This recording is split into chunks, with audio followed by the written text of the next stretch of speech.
Tonight, I find myself remembering a dusty bookstore in the 1960s, where paperbacks with lurid covers promised revelations about ancient astronauts and technological gods, their pages yellowed with age and speculation.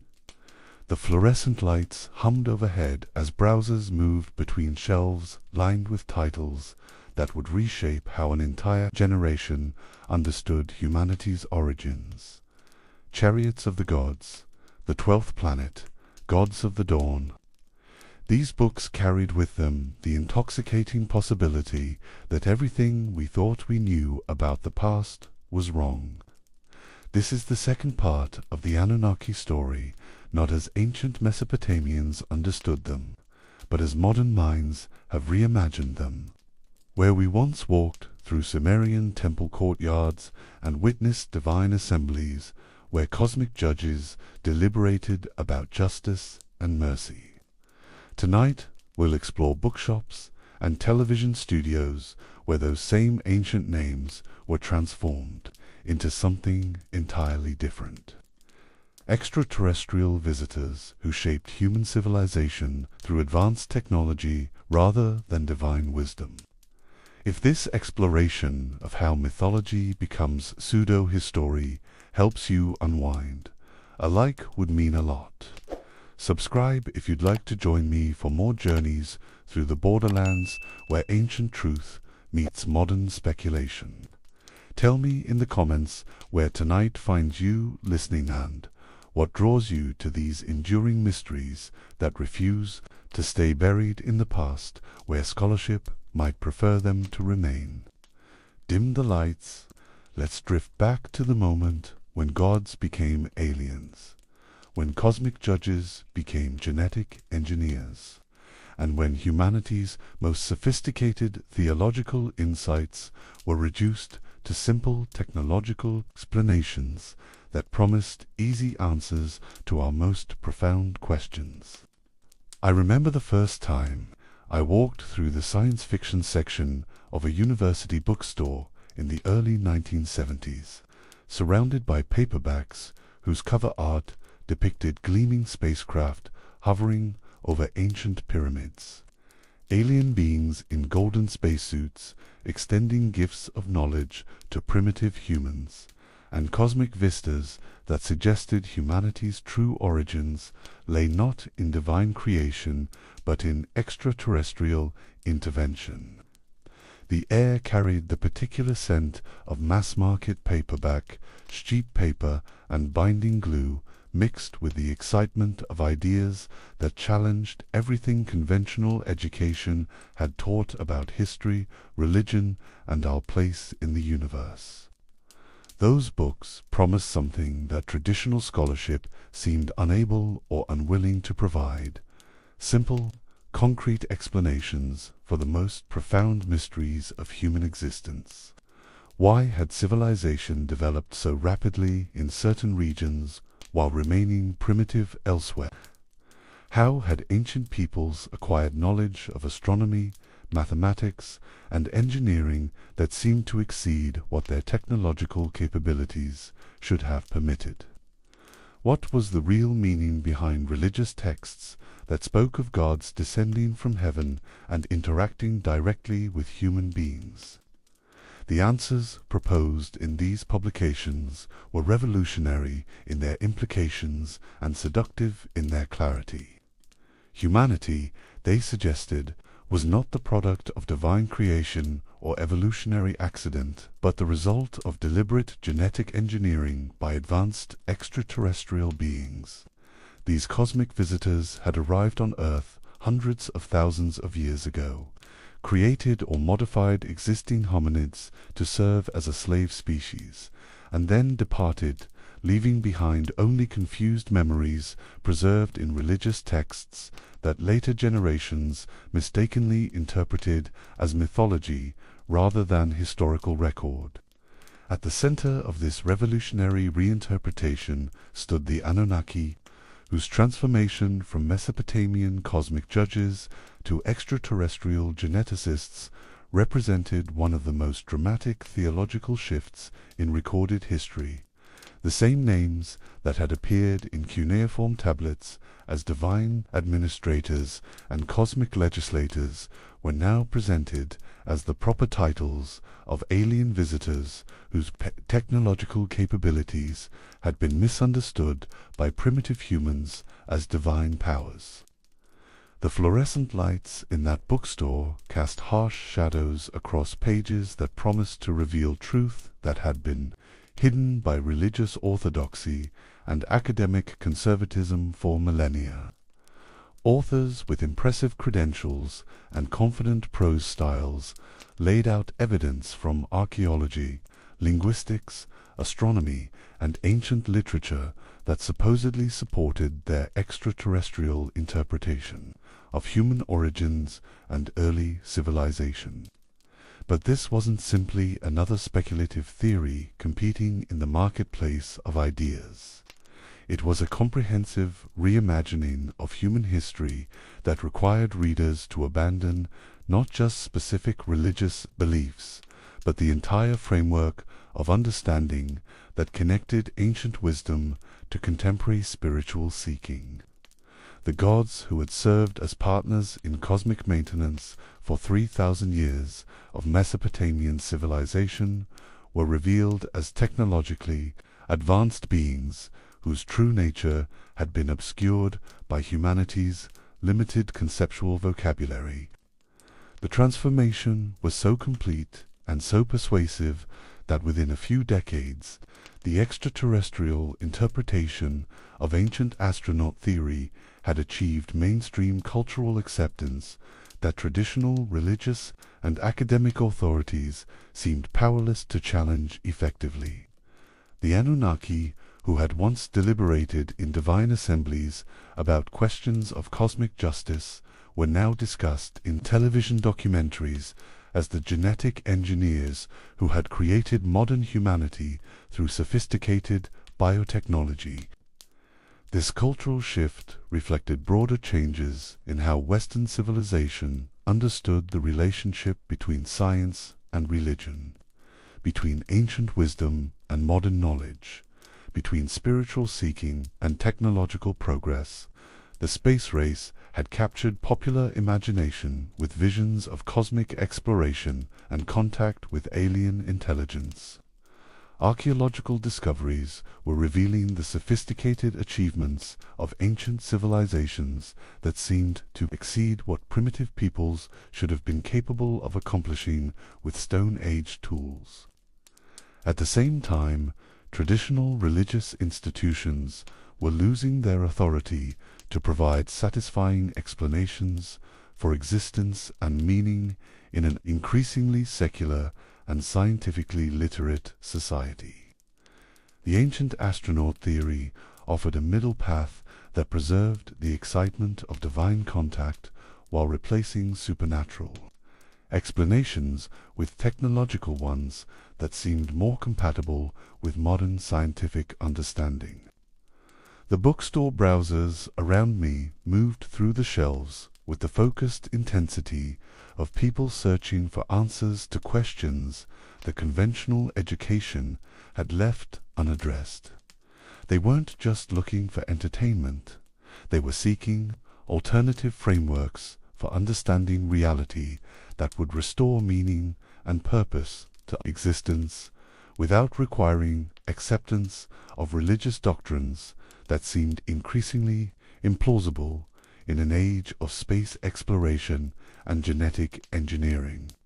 The books they carried to the checkout counter represented more than idle curiosity about fringe theories. They reflected genuine hunger for explanations that would connect ancient wisdom to contemporary knowledge, that would restore human significance in a universe that scientific cosmology had rendered vast and apparently indifferent to individual existence. The Anunnaki who emerged from this cultural transformation were perfectly suited to serve these psychological and intellectual needs. As extraterrestrial visitors, they preserved the excitement of contact with superior beings while eliminating the supernatural elements that made traditional religious explanations difficult for scientifically educated audiences to accept. As genetic engineers, they provided concrete explanations for human uniqueness and rapid civilizational development that seemed more plausible than either divine intervention or evolutionary accident. Most importantly, they offered hope that humanity's existence had purpose and direction, that our development was guided by beings who possessed both the wisdom and the technology necessary to ensure our continued progress towards some cosmic destiny that transcended the limitations of terrestrial existence. The afternoon sun slanted through the bookstore windows, illuminating dust motes that danced in the air like microscopic spacecraft navigating the space between competing theories of human origin and destiny. In that environment, saturated with possibility and speculation, surrounded by ideas that challenged every assumption about the relationship between past and present, I could understand the appeal of explanations that promised to resolve ancient mysteries through modern concepts, but I could also sense the profound transformation that was occurring in how human communities understood their relationship to the cosmos and their place in the larger patterns of existence. The ancient astronaut theory didn't simply propose alternative explanations for specific historical puzzles. It required a complete reimagining of what it meant to be human, what obligations we owed to the powers that had created us, and what hopes we might reasonably entertain about our future development. The Anunnaki, who had served as cosmic judges in divine assemblies, who had mediated between competing principles of justice and mercy, who had created humanity as partners in the ongoing work of cosmic maintenance, these complex theological figures were being replaced by beings whose motivations were essentially technological, and whose relationship to humanity was fundamentally utilitarian. This replacement eliminated much of the moral complexity that had made the authentic Anunnaki such compelling figures in ancient religious thought. The extraterrestrial version reduced divine-human relationship to a simple creator-creation dynamic that required gratitude and obedience, but offered little scope for the kind of collaborative partnership that had characterized Mesopotamian theology at its most sophisticated. But the simplification was also part of the appeal. The cosmic judges who had deliberated about competing claims and interests, who had struggled to balance justice with mercy, who had evolved continuously as their understanding deepened, these were gods who required theological sophistication to understand and appreciate. The genetic engineers who had created humanity for specific purposes and then departed were much easier to comprehend and relate to. As closing time approached and the last browsers made their final selections, I found myself thinking about the cultural forces that had made this theological transformation not just possible but almost inevitable. The same technological optimism that had produced the space program and the digital revolution had also created intellectual appetite for explanations that portrayed ancient achievements as evidence of advanced technology rather than primitive spirituality. The books I had been examining weren't simply presenting alternative theories. They were reflecting and shaping a fundamental shift in how modern minds approached the relationship between ancient wisdom and contemporary knowledge. The Anunnaki's transformation from gods to aliens represented both symptom and cause of broader cultural changes that would reshape not just popular understanding of human origins, but academic approaches to studying ancient civilizations. The fluorescent lights flickered as the store prepared to close, casting intermittent shadows across shelves that held promises of revelation and understanding for readers hungry for explanations that would restore meaning to existence without requiring abandonment of scientific rationality. Tomorrow, those same readers would carry their purchases home and discover worlds of possibility that conventional education had never mentioned. The great transformation was beginning the moment when humanity's most sophisticated theological insights would be simplified into technological speculation, when cosmic judges would become genetic engineers, when the partnership between gods and mortals that had sustained 3 millennia of Mesopotamian civilization would be reduced to the utilitarian relationship between creators and their created tools. This transformation would prove as remarkable in its scope and influence as the original development of Anunnaki theology in ancient Mesopotamia. But unlike that ancient development, which had occurred gradually over centuries through collective religious reflection and experience, this modern reimagining would be driven primarily by individual authors whose personal theories would reshape popular understanding of human origins within the span of a few decades. Standing there in that bookstore as the last light of day faded from the windows, surrounded by competing visions of humanity's cosmic significance, I understood that I was witnessing one of the most significant theological transformations in recorded history. The gods who had governed ancient Mesopotamia were about to be reborn as aliens, and nothing would ever be quite the same. I remember the first time I held a copy of Chariots of the Gods in my hands, feeling the weight of a book that would reshape popular understanding of human history more profoundly than any academic text published in the 20th century. It was a paperback edition from the early 1970s, its cover blazoned with the image of a golden spacecraft hovering over ancient pyramids, while robed figures knelt in worship below.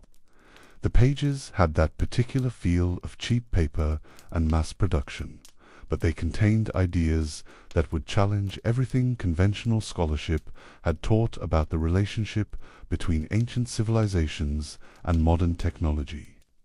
The author photograph on the back cover showed a confident-looking Swiss man in a business suit, his expression conveying the kind of certainty that comes from having discovered truth that others have missed or deliberately concealed.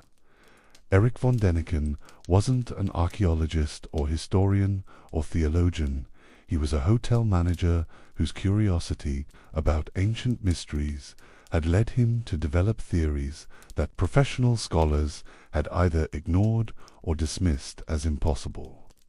But impossibility, von Däniken argued, was exactly the problem with conventional approaches to understanding the past. Archaeologists and historians had become so committed to their assumptions about ancient technological limitations that they couldn't see the obvious explanations for achievements that primitive peoples shouldn't have been able to accomplish. The massive stone constructions of South America, the precise astronomical knowledge preserved in ancient texts, the sophisticated artistic representations that seemed to depict technological devices, all of these pointed toward interventions by beings who possessed capabilities far beyond what Stone Age civilizations could have developed independently. The cigarette smoke that filled the hotel office where von Däniken worked on his revolutionary manuscript would have curled around maps and photographs spread across every available surface images of ancient sites whose construction seemed to defy explanation. Drawings from cave walls that appeared to show helmeted figures in what looked like spacesuits. Architectural details that suggested knowledge of advanced engineering principles that shouldn't have existed in pre-technological societies. His typewriter clacked away through late-night sessions as he developed the theoretical framework that would transform speculative archaeology from an academic backwater into a mass cultural phenomenon. The ancient astronaut hypothesis, as he formulated it, wasn't simply another theory about unexplained historical anomalies. It was a comprehensive reimagining of human development that explained not just specific mysteries, but the entire trajectory of civilization from prehistoric times to the present. The basic premise was elegantly simple in its revolutionary implications.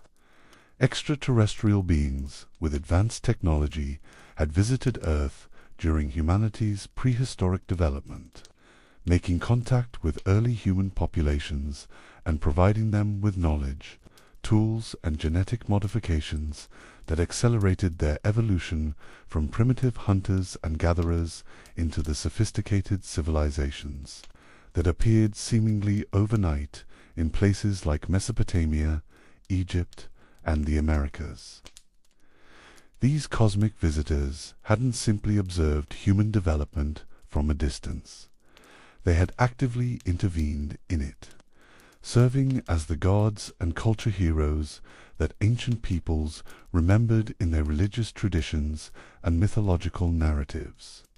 The deities who taught agriculture and writing, who provided laws and moral guidance, who promised to return in times of crisis. All of these were actually memories of contact with technologically superior beings whose capabilities seemed godlike to primitive human observers. The fluorescent lighting in von Däniken's hotel office would have illuminated piles of research materials that supported this revolutionary interpretation. Archaeological reports describing anomalous artifacts, anthropological studies of cargo cults that showed how primitive peoples interpreted advanced technology as divine intervention, astronomical calculations that revealed sophisticated knowledge embedded in ancient monuments and texts.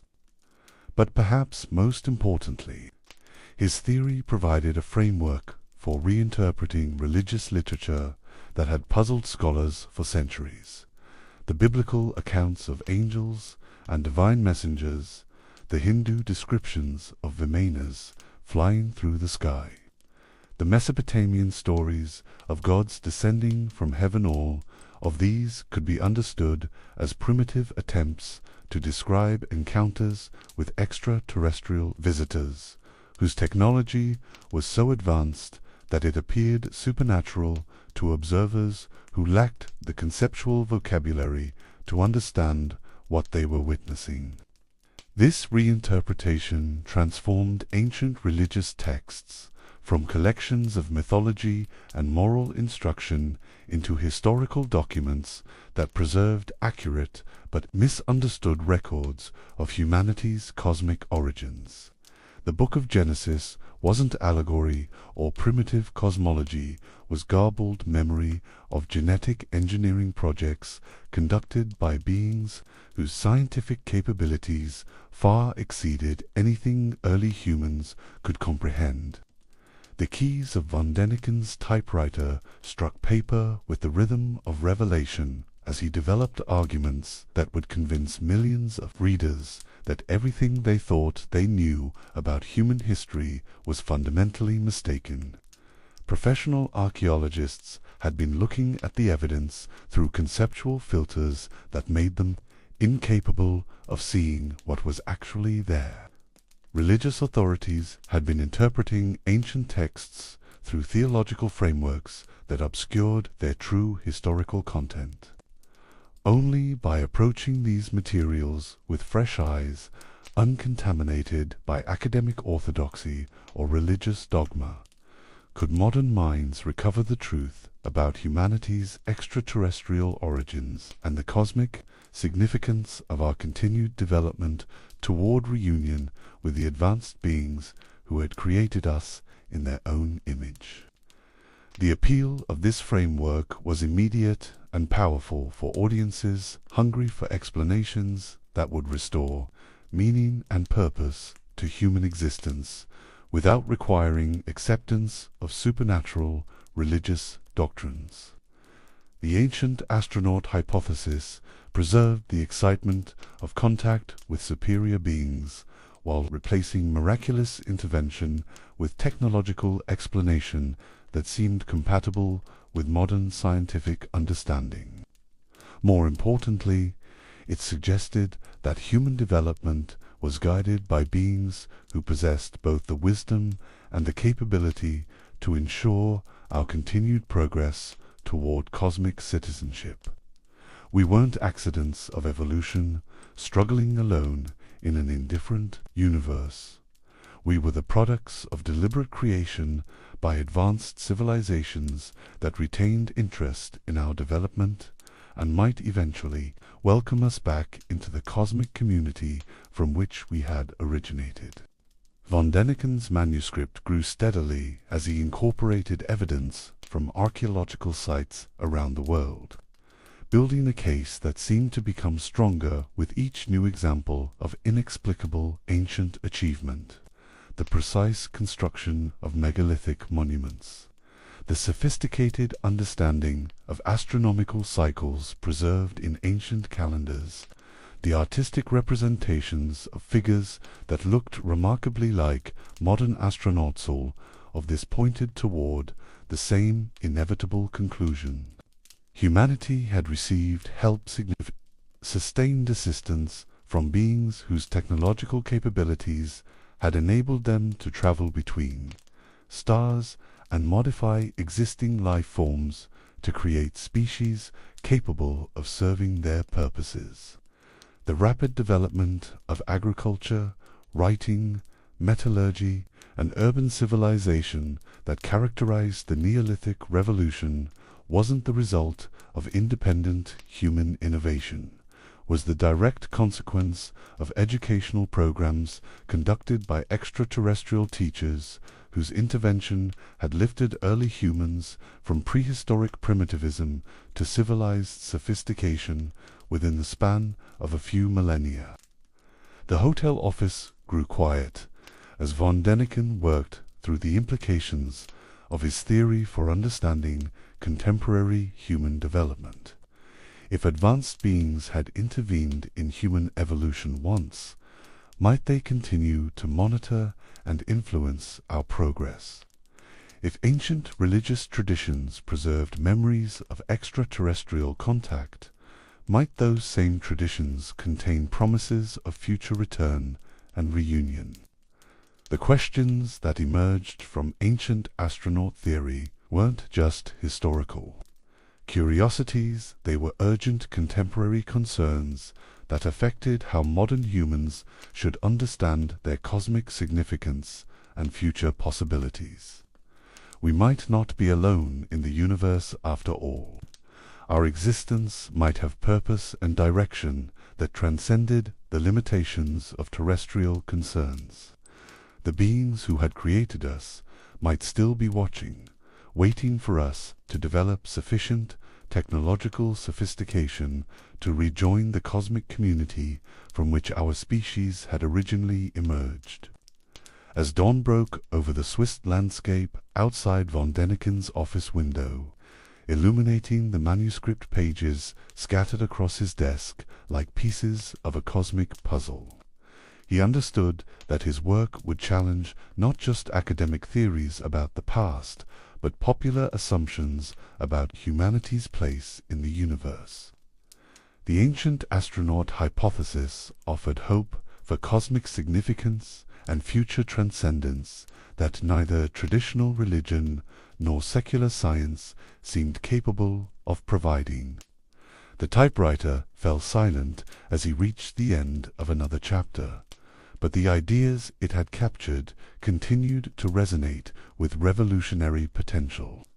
Professional scholars might dismiss his theories as speculation unsupported by rigorous evidence, but von Däniken was confident that ordinary readers would recognize the truth, that academic orthodoxy had obscured through centuries of narrow specialization and institutional conservatism.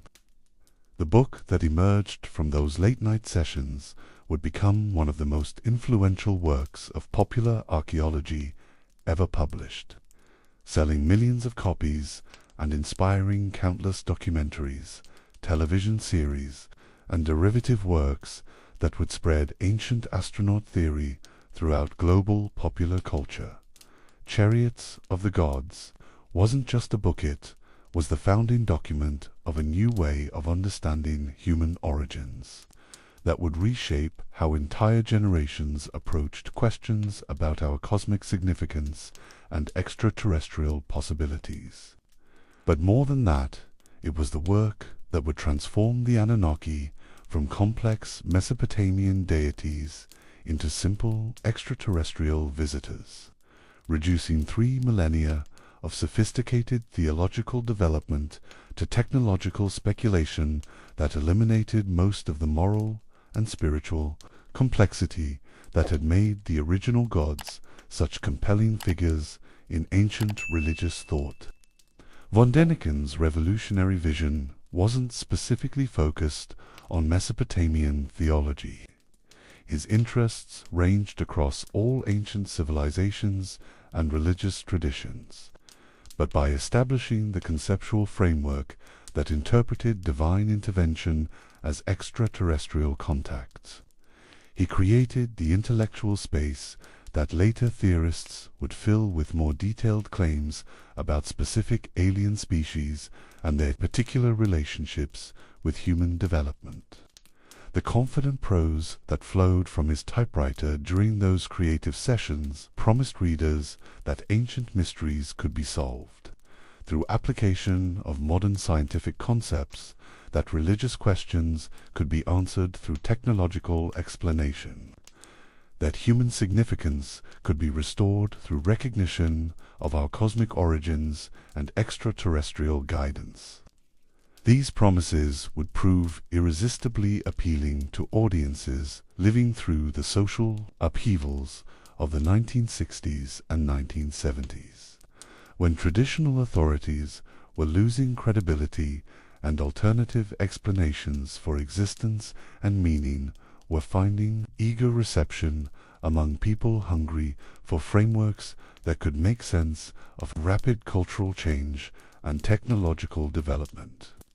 The Swiss hotel manager who worked through the night developing theories that would reshape popular understanding of human history had no way of knowing that his speculative archaeology would eventually evolve into elaborate conspiracy theories about reptilian shapeshifters and secret world governments. He was simply trying to solve mysteries that conventional scholarship seemed unable or unwilling to address adequately. But the conceptual seeds he planted in Chariots of the Gods would grow into theoretical structures that went far beyond anything he had originally envisioned, transforming ancient astronaut theory from speculative archaeology into alternative religion that promised cosmic significance and extraterrestrial salvation for believers willing to abandon conventional understanding of human origins and divine nature. The morning light streaming through his office window illuminated manuscript pages that would change how millions of people understood their place in the universe, their relationship to ancient wisdom, and their hopes for future transcendence of terrestrial limitations. Von Däniken's revolutionary vision was about to escape the confines of academic speculation and become a cultural phenomenon that would influence popular thought about ancient history, religious meaning, and extraterrestrial possibilities for generations to come. I remember the first time I encountered Zecharia Sitchin's work in a university library, surrounded by towering stacks of academic journals and scholarly monographs that seemed suddenly inadequate to address the revolutionary claims contained in the 12th planet.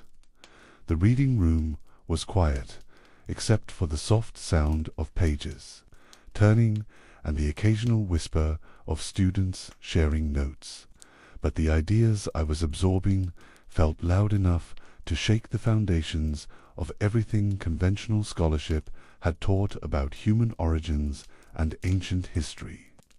Sitchin's author photograph showed a distinguished-looking man with the bearing of a serious scholar, wide-rimmed glasses, carefully groomed beard, the kind of confident expression that suggested decades of careful research and analysis. Unlike von Däniken, whose hotel management background made him an obvious outsider to academic circles, Sitchin presented himself as someone with legitimate credentials to challenge conventional interpretations of ancient texts.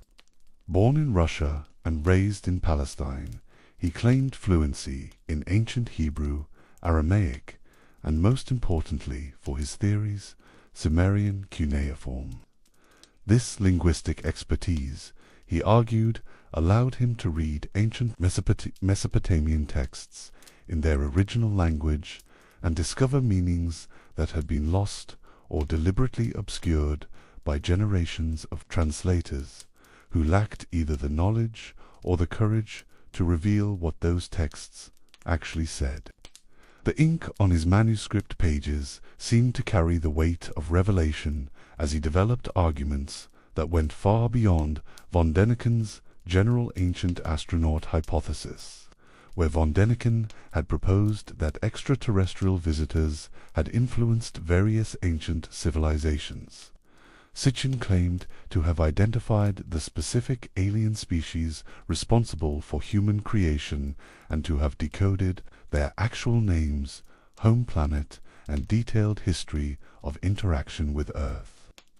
The research tables around him were covered with photocopies of cuneiform tablets, lexicons of ancient languages, and astronomical charts that he claimed revealed the true nature of our solar system. According to his translations of Sumerian texts, human astronomy had been fundamentally mistaken about the number and configuration of planets in our cosmic neighborhood. There wasn't just 9 planets orbiting the Sun, there was a 10th, and possibly an 11th, whose elliptical orbit brought it into the inner solar system every 3,600 years. This planet, which the Sumerians called Nibiru, was the home of the Anunnaki, the cosmic judges and divine administrators that traditional scholarship had identified, but a race of technologically advanced beings who had traveled to Earth approximately 450,000 years ago in search of gold needed to repair their planet's deteriorating atmosphere. The transformation that Sitchin proposed was breathtaking in its scope and specificity. The same cuneiform texts that Assyriologists had been translating as religious and mythological literature for more than a century were actually historical documents that preserved accurate accounts of extraterrestrial colonization, genetic engineering, and the creation of humanity as a slave species designed specifically to mine gold for alien masters. The evening light slanted through the library windows as Sitchin worked on developing his revolutionary interpretation of Mesopotamian creation accounts. The traditional translation of Anunnaki as offspring of An was completely wrong. He argued the correct meaning was those who, from heaven to earth, came, a title that clearly identified them as space travelers rather than divine offspring.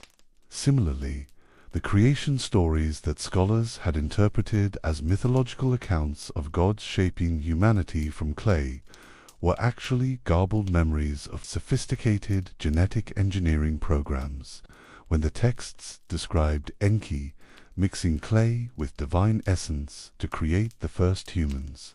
They were preserving memories of laboratory procedures where Anunnaki scientists combined earthly genetic material with their own DNA to produce hybrid beings capable of performing the manual labor that their alien creators required.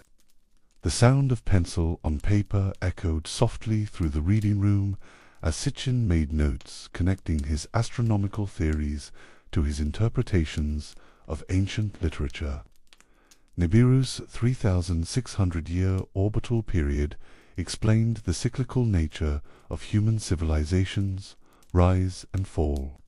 When the Anunnaki home planet was in the outer reaches of the solar system, contact between Earth and its alien creators was minimal, allowing human societies to develop according to their own patterns. But when Nibiru approached the inner solar system, the Anunnaki would return to check on their genetic experiments and intervene directly in human affairs. This cyclical contact pattern provided explanations for sudden advances in human knowledge and technology that conventional historians struggled to account for: the rapid development of Sumerian civilization, the construction of megalithic monuments that seemed to require advanced engineering knowledge, the sophisticated astronomical understanding preserved in ancient texts of these reflected periods when the Anunnaki had returned to Earth and shared selected aspects of their superior technology with their human subjects. But Sitchin's theories went beyond historical explanation to include urgent contemporary implications. If Nibiru followed a regular 3,600-year orbit, and if the last period of close approach had occurred around the time of Christ, then the next return was imminent. Humanity might soon experience direct contact with the alien creators who had departed thousands of years ago, leaving behind only confused religious memories of their presence and promises of eventual return. The library's fluorescent lighting cast sharp shadows across pages covered with calculations that connected ancient chronologies to modern astronomical observations. Sitchin claimed to have identified references to Nibiru in biblical prophecy, Mayan calendars, and other ancient sources that predicted its return, and the dramatic changes that renewed contact with the Anunnaki would bring to human civilization. These weren't just academic theories about ancient history, they were prophetic. Insights into humanity's cosmic destiny and our approaching transformation from primitive terrestrial species to junior members of the galactic community that had created us. The genetic modifications that the Anunnaki had made to early hominids hadn't just produced capable laborers. They had implanted the potential for continued evolution that would eventually enable humanity to join our alien creators as spacefaring beings. The paper rustled softly as Sitchin turned pages of ancient lexicons, searching for etymological evidence to support his revolutionary translations. Traditional Assyriologists had been translating Sumerian and Akkadian texts through conceptual filters that prevented them from recognizing obvious references to space travel, genetic engineering, and technological achievement that primitive peoples couldn't have developed independently. When ancient texts described gods flying in divine barks across the sky, conventional scholars interpreted these as mythological journeys through celestial realms, but Sitchin argued that honest translation revealed clear descriptions of spacecraft and space travel. When texts mentioned gods creating humans in their own image, traditional interpreters saw religious allegory. But careful linguistic analysis revealed specific accounts of genetic engineering, procedures conducted in what could only be described as laboratory conditions. The most dramatic evidence came from his analysis of the Mesopotamian creation epic, the Enuma Elish, which traditional scholarship had interpreted as a mythological account of cosmic order emerging from primordial chaos. According to Sitchin's translation, this wasn't mythology at all, it was accurate astronomical history, describing the formation of the solar system through collisions between Nibiru and a planet called Tiamat that had once occupied the space where Earth now orbited. The collision had shattered Tiamat, creating both Earth and the asteroid belt from the fragments, while Nibiru was deflected into the elliptical orbit that brought it back toward the inner solar system every 3,600 years. This cosmic catastrophe explained not just the unusual features of our solar system, but also the origins of the water-rich planet that would eventually become suitable for both Anunnaki colonization and human habitation. As closing time approached and the last students gathered their materials to leave, Sitchin continued working on the implications of his discoveries for understanding contemporary human development. If humanity had been created as a slave species to serve alien masters, what did that mean for our current technological and social evolution? Were we still following programming installed by our genetic creators, or had we achieved sufficient independence to determine our own cosmic destiny? The answers to these questions would require careful analysis of continuing Anunnaki influence on human affairs. Secret societies, religious institutions, and political organizations might still be following ancient instructions from our alien creators. The rapid acceleration of technological development during the past century might reflect preparation for renewed contact with the Anunnaki when Nibiru completed its current orbital approach. The library lights dimmed as staff prepared to close for the evening, but the revolutionary ideas that Sitchin had been developing continued to glow with possibility and implication. His work would eventually fill multiple volumes and inspire countless followers who would elaborate on his basic theories with increasingly detailed accounts of Anunnaki activities, internal politics, and ongoing involvement in human affairs. But more than that, his translation of ancient Mesopotamian texts would complete the transformation that von Däniken had begun, where the Swiss hotel manager had provided a general framework for interpreting ancient achievements as evidence of extraterrestrial contact. The Russian-born scholar had identified the specific aliens responsible and decoded their actual history of interaction with humanity. The Anunnaki, who had served as cosmic judges and divine administrators in authentic Mesopotamian theology, were now revealed as gold-mining astronauts from the planet Nibiru, whose genetic engineering projects had created modern humanity and whose cyclical return to the inner solar system would soon restore direct contact between Earth and its alien creators.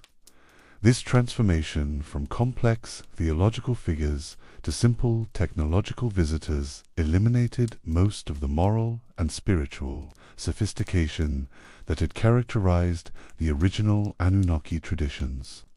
The cosmic judges who had deliberated about justice and mercy, who had balanced competing claims and interests, who had evolved continuously as their understanding deepened, these were now replaced by beings whose motivations were essentially material and whose relationship to humanity was fundamentally utilitarian. The evening shadows lengthened across empty reading tables as Sitchin gathered his materials, but the impact of his work was just beginning to spread through popular culture and alternative research communities. The 12th planet would become the foundational text for modern Anunnaki theory, providing detailed pseudo-scholarly support for claims that would reshape how millions of people understood human origins, ancient history, and our cosmic significance.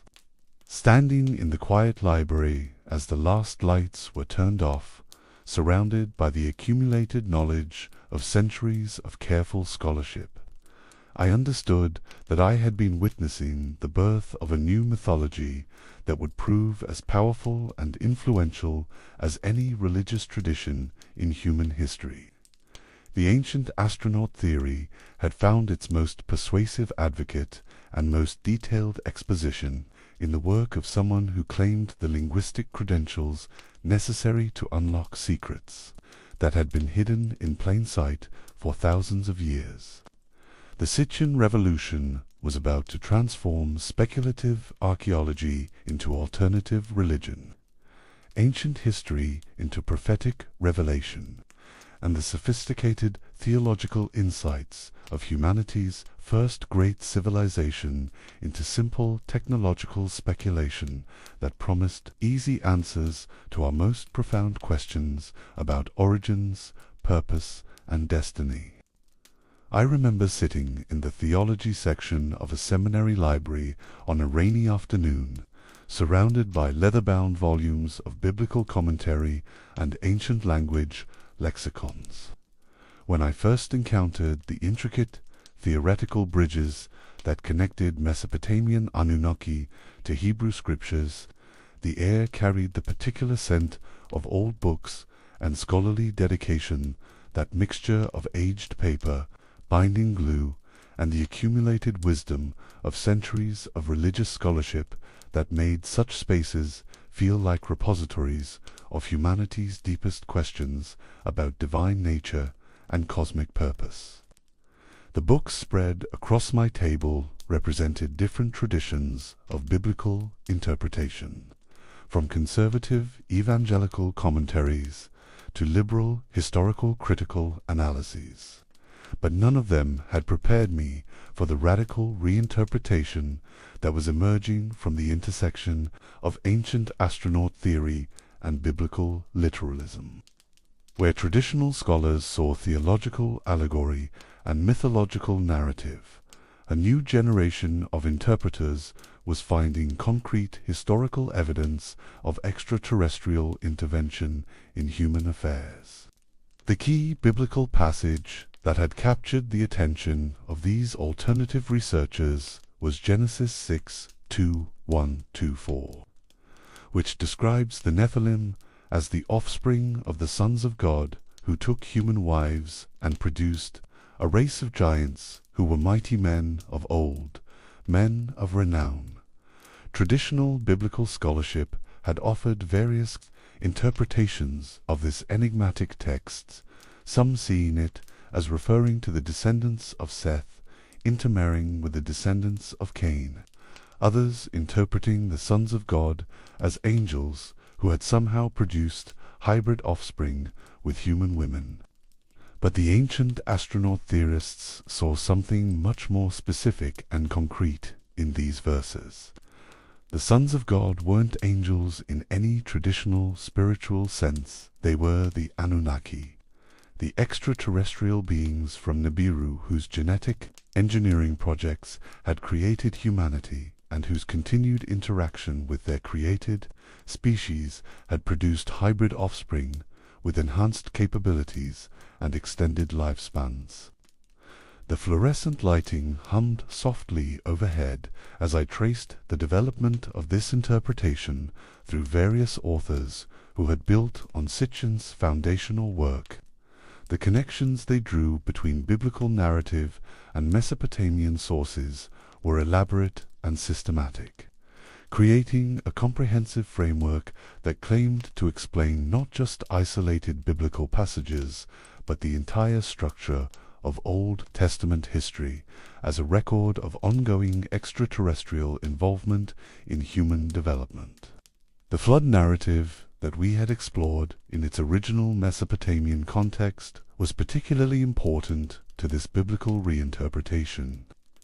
According to these theorists, the global deluge described in Genesis wasn't divine judgment on human wickedness in any traditional moral set, was the Anunnaki's decision to eliminate their hybrid experiments and start fresh with a genetically pure human population that would be easier to control and manage.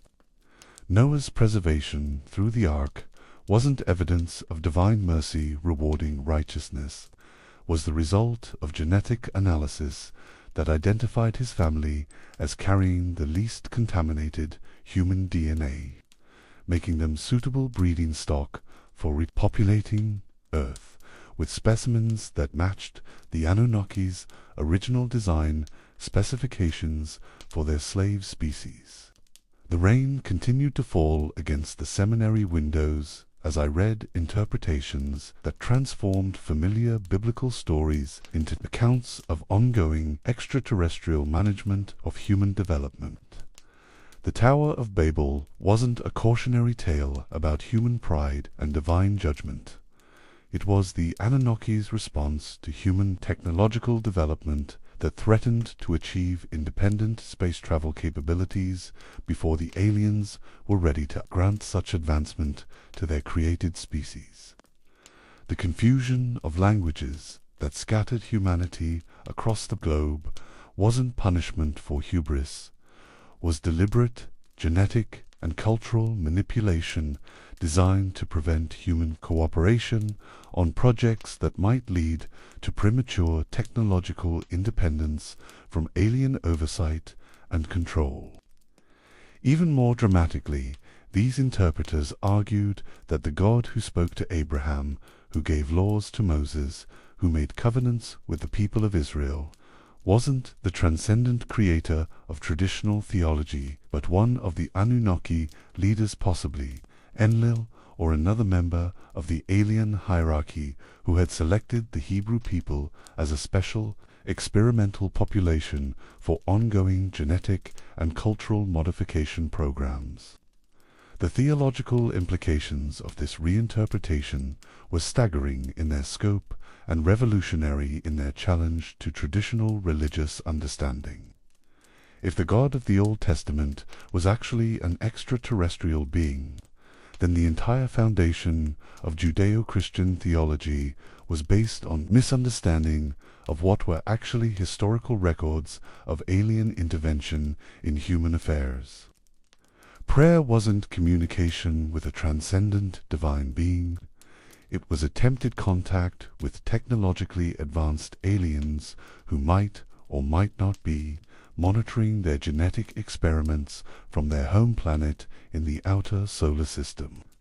Religious law wasn't moral guidance from ultimate authority. It was behavioral programming designed to maintain social control over subject populations created to serve alien purposes. The seminary library grew quieter as afternoon faded into evening, but the ideas I was absorbing seemed to grow louder and more insistent with each page. The biblical scholars who had spent their careers developing sophisticated theological interpretations of Hebrew scriptures were portrayed as either deliberately concealing the truth or remaining willfully ignorant of obvious evidence that honest translation would reveal.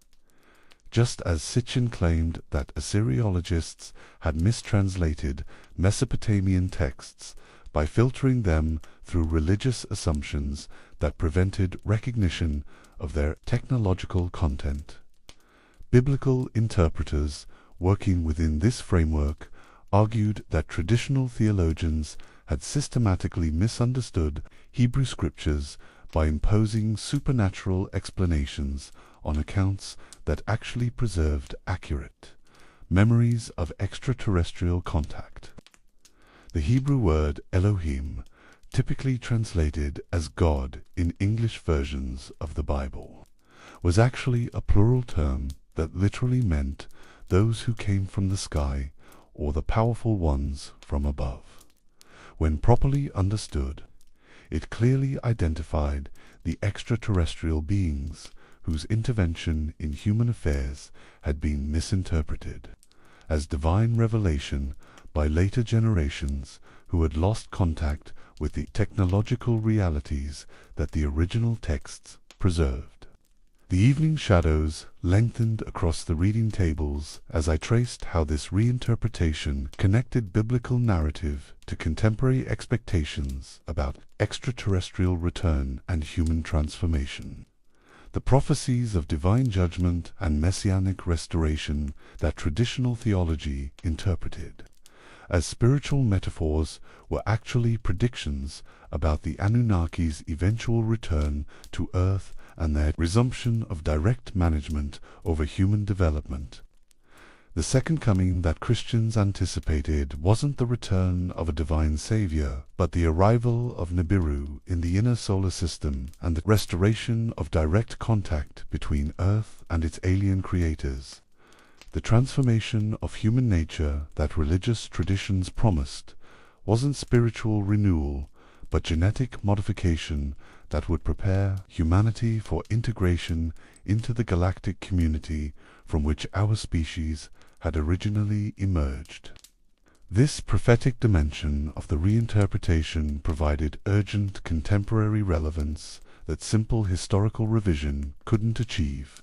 If biblical prophecy actually preserved Anunnaki predictions about their planned return, then humanity was living through the final period of terrestrial independence before renewed alien contact would transform our species and our planet in ways that religious traditions had attempted to describe through metaphorical language. The signs of the times that biblical prophets had described wars and rumors of wars, knowledge increasing rapidly, humanity traveling throughout the earth, weren't moral indicators of approaching divine judgment, but technological markers that the Anunnaki had established to indicate when human development had reached levels that would justify their return, and our elevation to junior membership in cosmic civilization. As the library prepared to close and the last students gathered their materials, I found myself contemplating the psychological appeal of interpretations that promised to resolve ancient mysteries through synthesis of biblical revelation with scientific speculation. The framework that connected Mesopotamian Anunnaki to Hebrew Nephilim offered believers the best of both worlds: preservation of biblical authority combined with incorporation of modern knowledge about genetics, space travel, and extraterrestrial possibilities. Traditional theology required faith in supernatural interventions that seemed increasingly implausible to scientifically educated audiences. Secular science offered technical explanations for natural phenomena, but provided little guidance about ultimate meaning or cosmic purpose. The biblical Anunnaki synthesis promised scientific credibility combined with prophetic revelation, technological explanation married to spiritual significance. But this synthesis required abandoning the moral and theological complexity that had made both biblical religion and Mesopotamian theology such powerful intellectual achievements. The God who wrestled with questions of justice and mercy, who struggled with the tension between divine sovereignty and human freedom, who revealed himself through historical relationship with chosen communities. This was replaced by aliens whose motivations were essentially technological and whose relationship to humanity was fundamentally utilitarian. Similarly, the Anunnaki, who had served as cosmic judges, deliberating about competing claims and interests, who had balanced divine authority with divine responsibility, who had evolved continuously as their understanding of cosmic order deepened. These were reduced to genetic engineers whose primary concern was maintaining efficient control over their created labor force. The rain had stopped by the time I gathered my materials to leave, but the theological questions raised by this reinterpretation continued to echo through my thoughts as I walked through the quiet seminary grounds. The attempt to bridge ancient Mesopotamian sources with biblical narrative had created a comprehensive alternative to traditional religious understanding, but at the cost of eliminating much of what had made both traditions spiritually and intellectually compelling. The lights in the library windows cast long rectangles of illumination across the wet pavement as I made my way back to the main road, carrying with me a profound appreciation for the ingenuity and systematic thoroughness that had gone into constructing these interpretive bridges between different ancient traditions. The biblical Anunnaki synthesis wasn't simply random speculation. It was carefully constructed alternative scholarship that claimed to resolve contradictions and explain mysteries that traditional approaches had left unaddressed. But it was also a fundamental transformation of religious understanding that reduced transcendent mystery to technological explanation, spiritual relationship to genetic programming, and divine love to alien management of useful experimental subjects. The price of scientific credibility was the elimination of precisely those elements that had made traditional religion capable of addressing humanity's deepest longings for meaning, purpose, and connection to ultimate reality. Tomorrow night, we'll explore how these biblical connections evolved into contemporary conspiracy theories that portrayed the Anunnaki not as departed creators, but as continuing secret rulers whose influence shaped modern politics, economics, and social development through hidden networks of power that most people never suspected existed. I remember the first time I encountered David Icke's work in a late-night radio broadcast, the kind of program that reached its audience through the atmospheric, static, and mysterious signal propagation that made AM radio feel like a conduit to hidden worlds. The host's voice carried that particular tone of barely contained excitement that characterized alternative media, the sound of someone convinced they were revealing secrets that powerful forces desperately wanted to keep hidden from public awareness. The studio would have been dimly lit, filled with the electronic hum of broadcasting equipment and the nervous energy that surrounded discussions of topics too controversial for mainstream media coverage. Maps covered the walls, connected by colored string that traced relationships between seemingly unconnected events across decades or centuries. Stacks of books, photocopied documents, and printouts from early internet sources created the visual backdrop for conversations about reptilian bloodlines, shape-shifting politicians, and the ancient alien origins of humanity's secret rulers. Icke's voice carried the authority of someone who had penetrated layers of deception to discover truth that conventional wisdom couldn't accommodate. This wasn't the careful academic tone of Sitchin's translations or the enthusiastic speculation of von Däniken's archaeological theories. This was the urgent whisper of someone who had glimpsed the mechanisms of cosmic conspiracy and felt compelled to warn humanity about forces that were manipulating our development from positions of hidden power. The transformation he described was breathtaking in its paranoid scope and terrifying in its implications for human freedom and dignity. The Anunnaki hadn't simply departed after creating humanity as a slave species. They had never left. They continued to rule Earth through hybrid bloodlines that had infiltrated every major institution of political, economic, and religious authority throughout recorded history. The static crackled as Icke outlined his theory of continuing extraterrestrial control through genetic inheritance and shape-shifting, capabilities that allowed alien rulers to maintain their dominance while appearing to be human. The same beings who had originally created humanity through genetic engineering had preserved their own genetic heritage through careful breeding programs that maintained alien characteristics across thousands of years of apparent human history. These weren't theoretical speculations about ancient astronauts who had visited Earth in the distant past and then departed for other worlds. These were urgent warnings about present-day alien rulers whose power operated through secret societies, international banking systems, religious institutions, and government agencies that most people naively trusted as legitimate human organizations.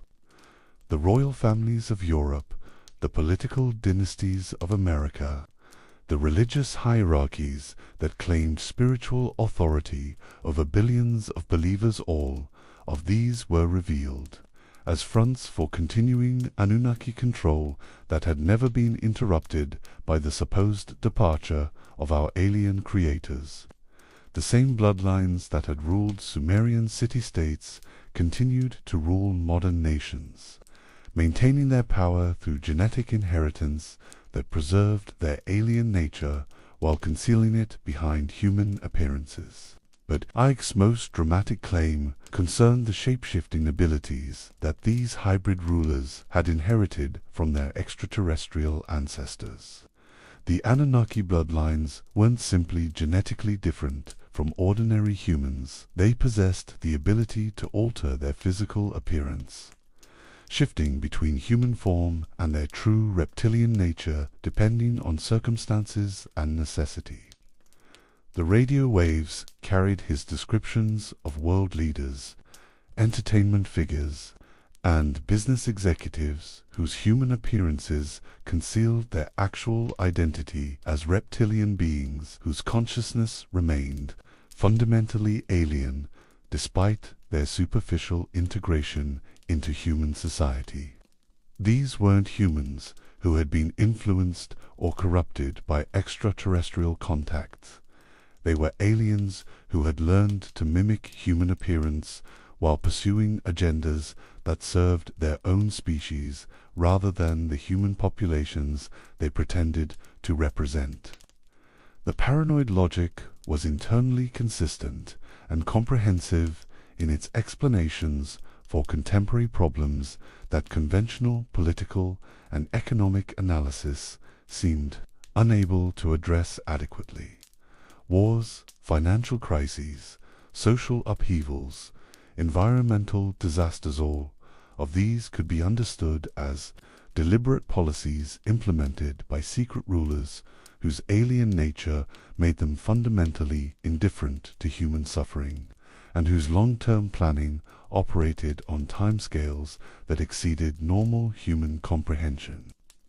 The midnight audience that absorbed these revelations through crackling radio signals represented communities of people who felt increasingly alienated from mainstream institutions and conventional explanations for social and political development.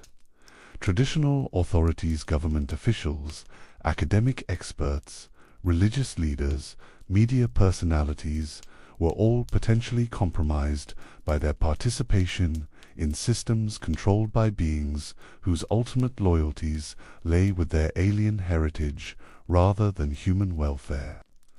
Ike's conspiracy theory provided a framework that explained not just historical mysteries, but contemporary feelings of powerlessness and disconnection that characterized life in increasingly complex global systems that seemed to operate according to principles that ordinary people couldn't understand or influence.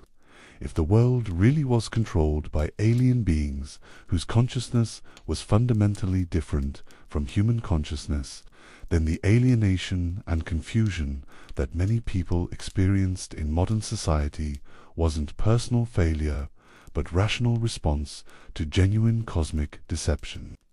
The late-night radio format was perfect for these revelations because it created an atmosphere of secret knowledge being shared among initiated communities, who had the courage to question official narratives and the intelligence to recognize patterns that less perceptive observers missed or ignored. The static and atmospheric distortion that characterized AM broadcasts after midnight seemed to mirror the layers of deception that concealed truth from casual investigation. But the transformation that Ike described represented a fundamental departure from the ancient astronaut theories that had preceded his work. where von Däniken and Sitchin had portrayed extraterrestrial influence as historical phenomenon that had shaped human development in the past. Icke claimed that alien control continued uninterrupted into the present, and would persist until humanity developed the awareness and courage necessary to expose and resist our secret rulers.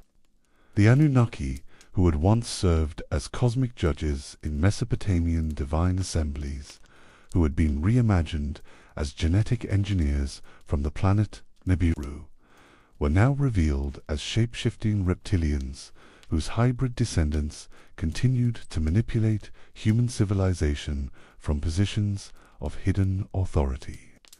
The theological sophistication that had characterized their original religious context was completely eliminated, replaced by conspiracy theories that reduced complex questions about power, authority, and social organization to simple narratives about good versus evil, human versus alien, freedom versus enslavement. The radio broadcast continued through the early morning hours as Icke detailed the mechanisms through which reptilian control was maintained. Secret societies like the Illuminati, the Freemasons, and the Skull and Bones weren't human organizations that had developed their own traditions and purposes. They were front groups through which alien bloodlines coordinated their activities and recruited human collaborators who could be trusted to serve reptilian interests without fully understanding the true nature of the forces they served. International banking systems weren't human institutions that had evolved to meet the needs of global commerce. They were control mechanisms designed to concentrate wealth and power in the hands of reptilian families whose financial dominance allowed them to influence political decisions, social policies, and cultural development according to their alien agenda. Religious institutions weren't human attempts to understand divine reality and cosmic purpose. They were psychological control systems, designed to keep human populations docile and obedient, while preventing them from developing the spiritual awareness that might enable recognition of their true situation as slaves to extraterrestrial masters. The paranoid comprehensiveness of this framework made it almost impossible to refute through conventional evidence or logical argument. Any institution that someone might point to as evidence of genuine human achievement or benevolent authority could be dismissed as either a front for reptilian control or a naive misunderstanding of how power really operated in a world ruled by alien beings whose true nature remained hidden from public awareness. Academic scholars who disputed ancient astronaut theories weren't exercising legitimate scholarly skepticism. They were either unwitting tools of reptilian disinformation campaigns or conscious collaborators whose careers depended on concealing truth that would threaten the power structures they served. Government officials who dismissed conspiracy theories weren't defending rational public discourse. They were protecting the secrecy that allowed their alien masters to maintain control without triggering human resistance movements. Religious leaders who preached traditional theology weren't preserving spiritual wisdom. They were perpetuating psychological control systems that prevented believers from recognizing their true cosmic situation and developing the awareness necessary to challenge their extraterrestrial oppressors. As dawn broke and the atmospheric conditions that enabled long-distance AM reception began to fade, the radio signals carrying these revelations grew weaker and more distorted, but the ideas they had transmitted would continue to propagate through alternative media networks, internet forums, and communities of believers who had found in reptilian conspiracy theories explanations for contemporary problems that mainstream institutions seemed unable or unwilling to address. The transformation of the Anunnaki from ancient Mesopotamian deities to modern reptilian overlords represented the final stage in a process that had begun with von Däniken's ancient astronaut hypothesis and had evolved through Sitchin's detailed claims about genetic engineering and planetary cycles. What had started as speculative archaeology had become alternative religion, and what had begun as historical revision had transformed into contemporary political paranoia.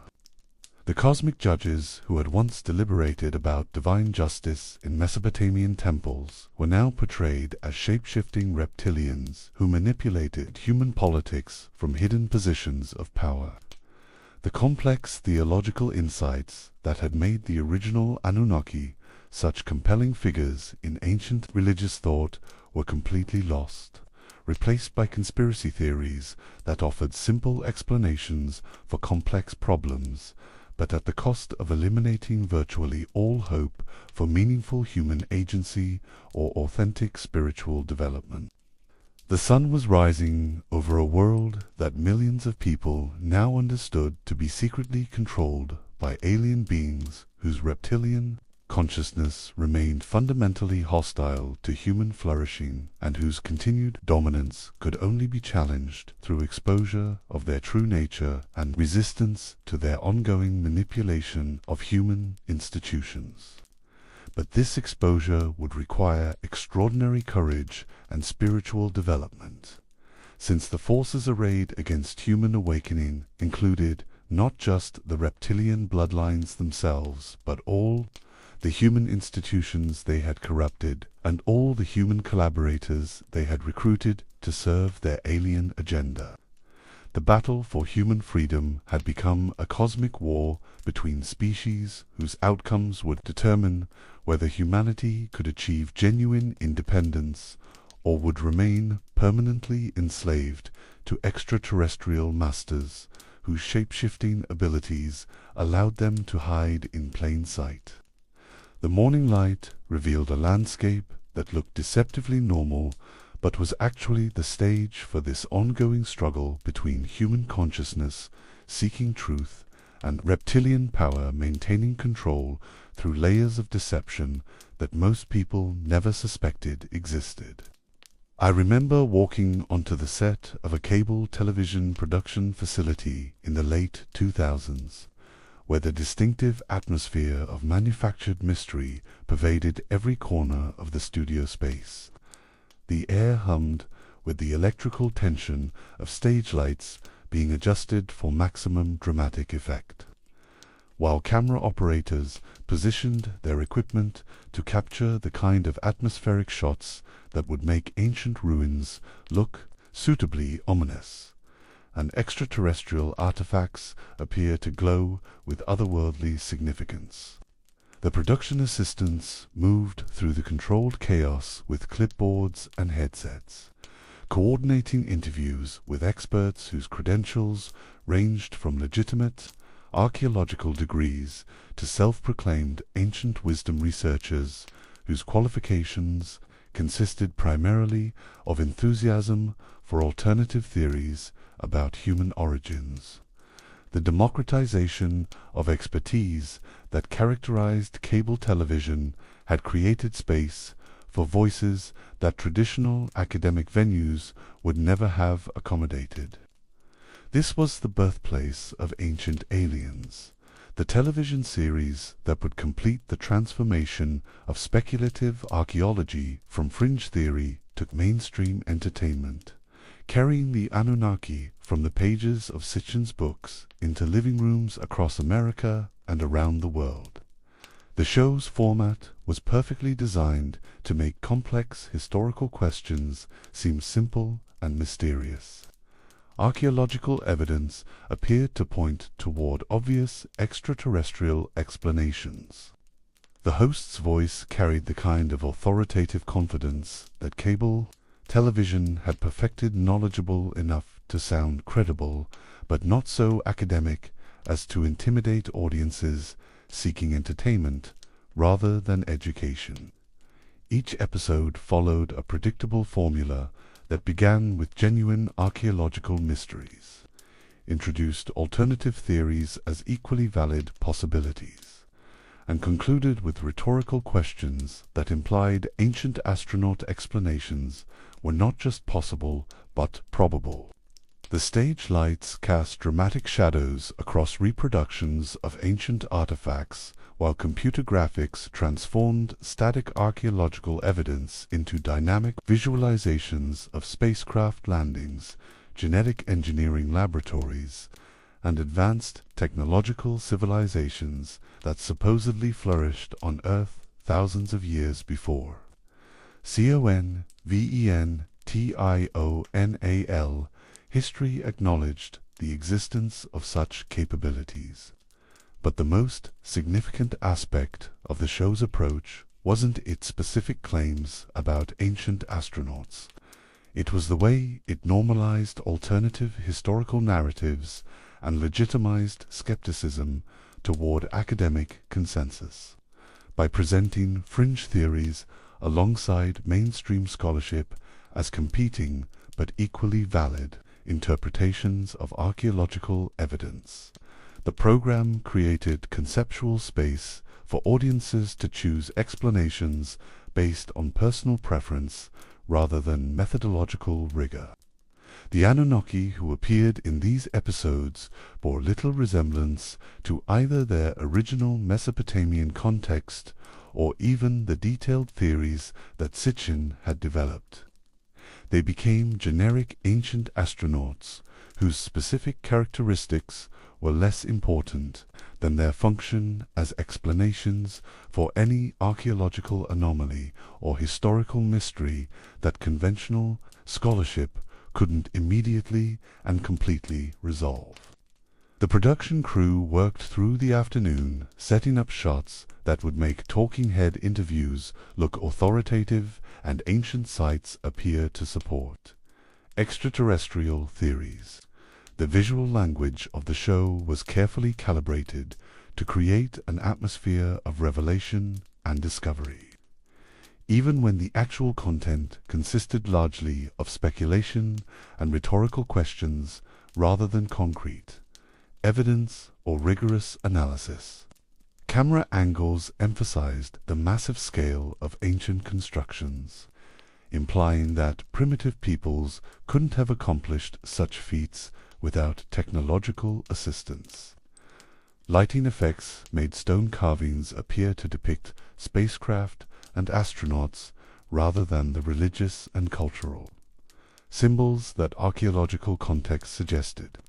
Computer animations filled gaps in evidence with visualizations that made speculative theories appear as historical recreations. The feedback loop between television production and audience appetite created conditions that favored increasingly dramatic claims over careful scholarship. Episodes that featured modest archaeological discoveries or nuanced historical interpretations couldn't compete for viewer attention with programs that promised revolutionary revelations about humanity's extraterrestrial origins and our cosmic destiny. The success of Ancient Aliens inspired countless imitators and spin-offs, each seeking to capture audience attention through ever more sensational claims about secret histories, hidden technologies, and ongoing extraterrestrial involvement in human affairs. The cable television landscape became populated with programs that treated speculative archaeology as established fact and presented alternative researchers as heroic truth-tellers, challenging corrupt academic establishments. But perhaps more significantly, the show's popularity demonstrated the extent to which contemporary audiences hungered for explanations that would restore meaning and purpose to human existence without requiring acceptance of traditional religious doctrines. The ancient astronaut theories that Ancient Aliens popularized offered scientific-sounding alternatives to supernatural explanations while preserving the excitement of contact with superior beings who cared about human development. The studio environment was perfectly designed to support this psychological appeal. The combination of dramatic lighting, authoritative narration, and impressive visual effects created an atmosphere of discovery and revelation that made even the most speculative theories feel like breaking news about humanity's cosmic significance and extraterrestrial heritage. The experts who appeared as talking heads in these productions represented a new category of public intellectual researchers whose credentials were less important than their ability to present alternative theories in ways that television audiences found compelling. Some possessed legitimate academic training that lent authority to their speculations. Others had developed their expertise through decades of independent research that challenged conventional methodologies and assumptions. But all of them shared a willingness to present tentative possibilities as probable explanations, and to treat absence of evidence as evidence of cover-up rather than indication that alternative theories might be incorrect. The television format favored confident assertions over careful qualifications, dramatic claims over modest interpretations, and revolutionary implications over incremental advances in understanding. The evening news broadcasts from major networks still maintained traditional standards of evidence and expert credibility. But cable television had created alternative information environments where different rules applied. Audiences could choose between mainstream scholarship that offered complex, partial answers to historical questions and alternative programming that promised complete, revolutionary explanations for humanity's most profound mysteries. The Anunnaki who emerged from this media transformation were perfectly suited for television consumption, mysterious enough to maintain viewer interest, specific enough to seem historically grounded, and flexible enough to serve as explanations for virtually any archaeological puzzle or historical anomaly that conventional scholarship couldn't immediately resolve. Their transformation from complex Mesopotamian deities to generic ancient astronauts was completed through this media colonization process.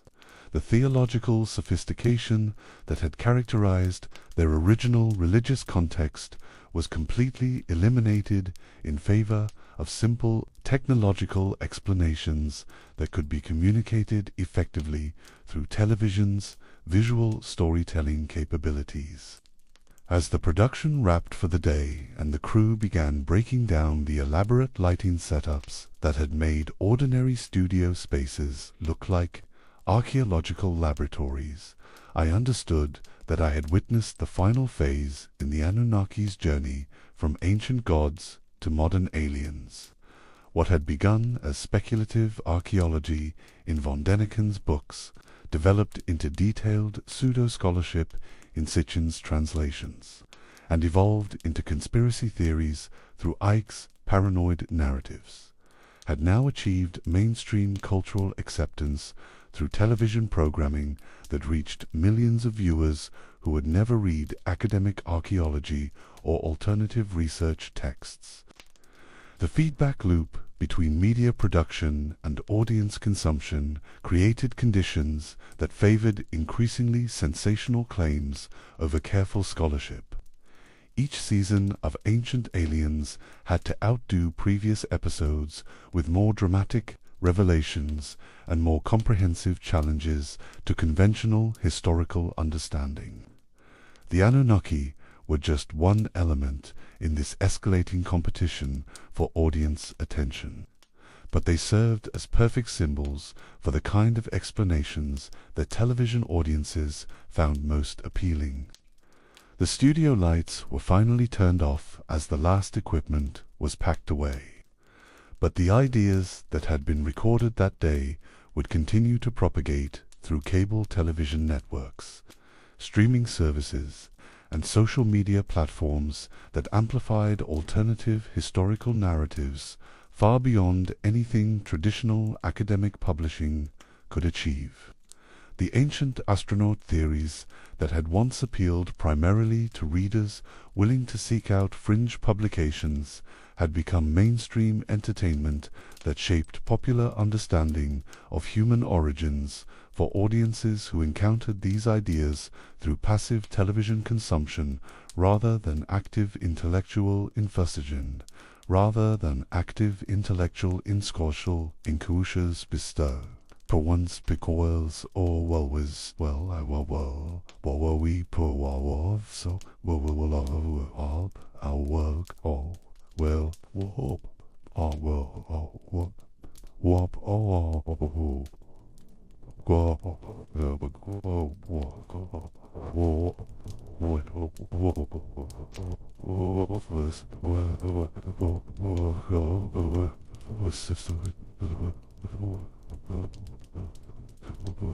The Anunnaki, who had served as cosmic judges in Mesopotamian divine assemblies, who had been reimagined as genetic engineers from the planet Nibiru, who had evolved into shape-shifting reptilian overlords, were now reduced to generic explanations for any mystery that conventional archaeology couldn't immediately solve.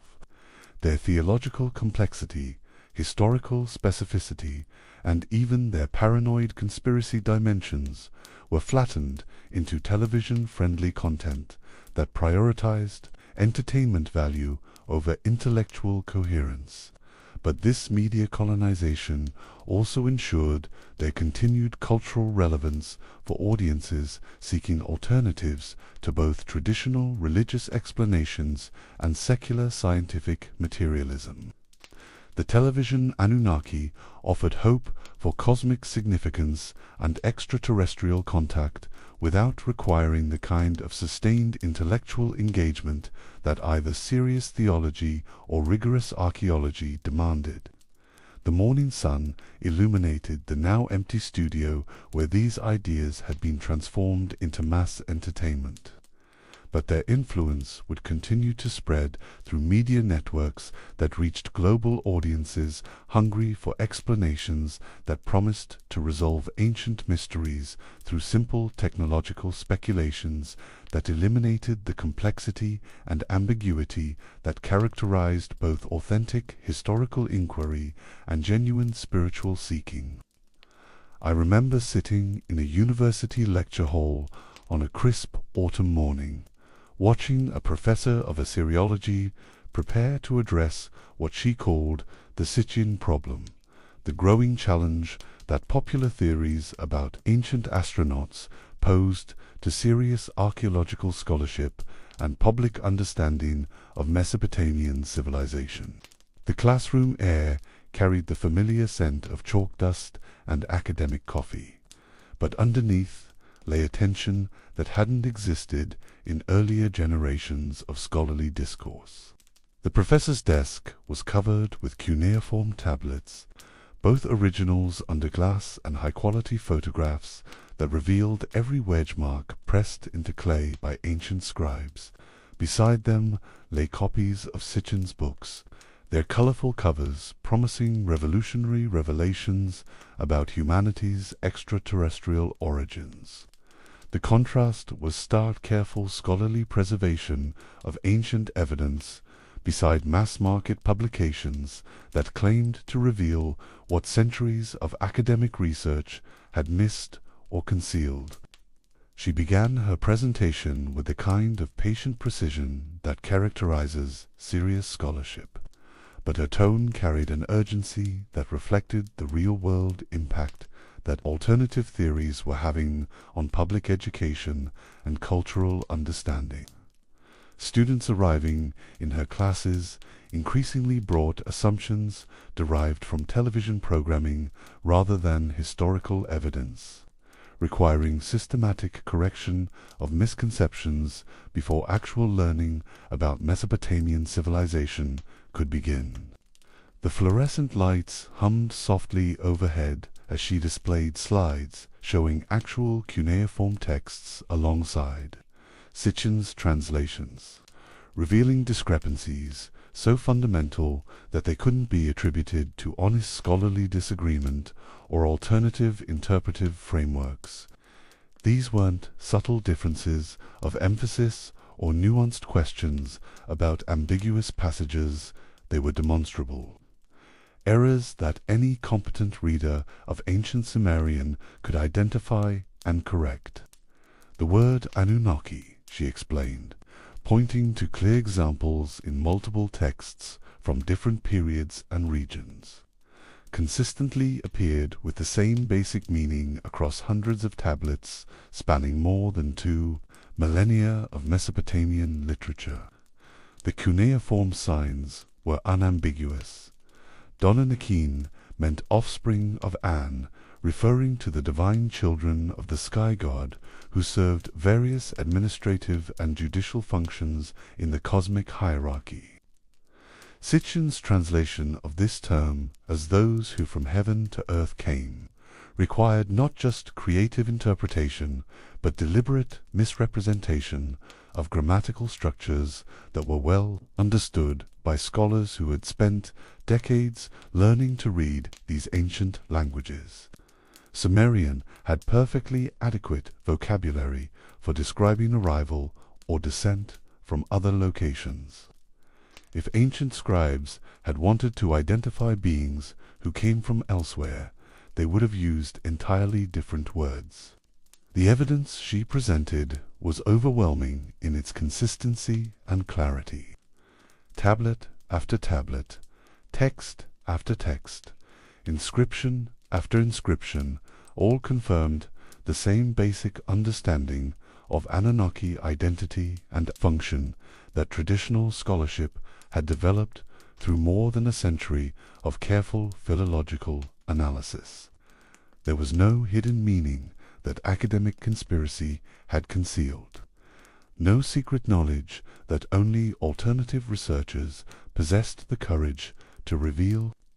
But the systematic errors in ancient astronaut translations went far beyond simple mistakes about individual word meanings. The professor displayed comparative charts showing how Sitchin and his followers had consistently imposed modern technological concepts onto ancient texts that contained no evidence of advanced scientific knowledge or extraterrestrial contact. When Mesopotamian texts described gods traveling in divine barks across the sky, ancient astronaut theorists interpreted these as spacecraft. But the actual cuneiform used standard religious vocabulary for divine transportation that appeared in countless contexts where technological interpretation was obviously inappropriate. The barks were the same ceremonial boats that carried divine statues during religious festivals, scaled up for cosmic journeys, but conceptually identical to familiar earthly vessels. Similarly, when texts mentioned gods creating humans from clay and divine essence, alternative translators claimed to have found evidence of genetic engineering and laboratory procedures. But honest translation revealed standard creation mythology that used metaphors derived from pottery making, one of the most familiar technological processes in ancient Mesopotamian society. The morning progressed as the professor systematically dismantled claim after claim that had been presented as revolutionary scholarship in popular publications and television programming.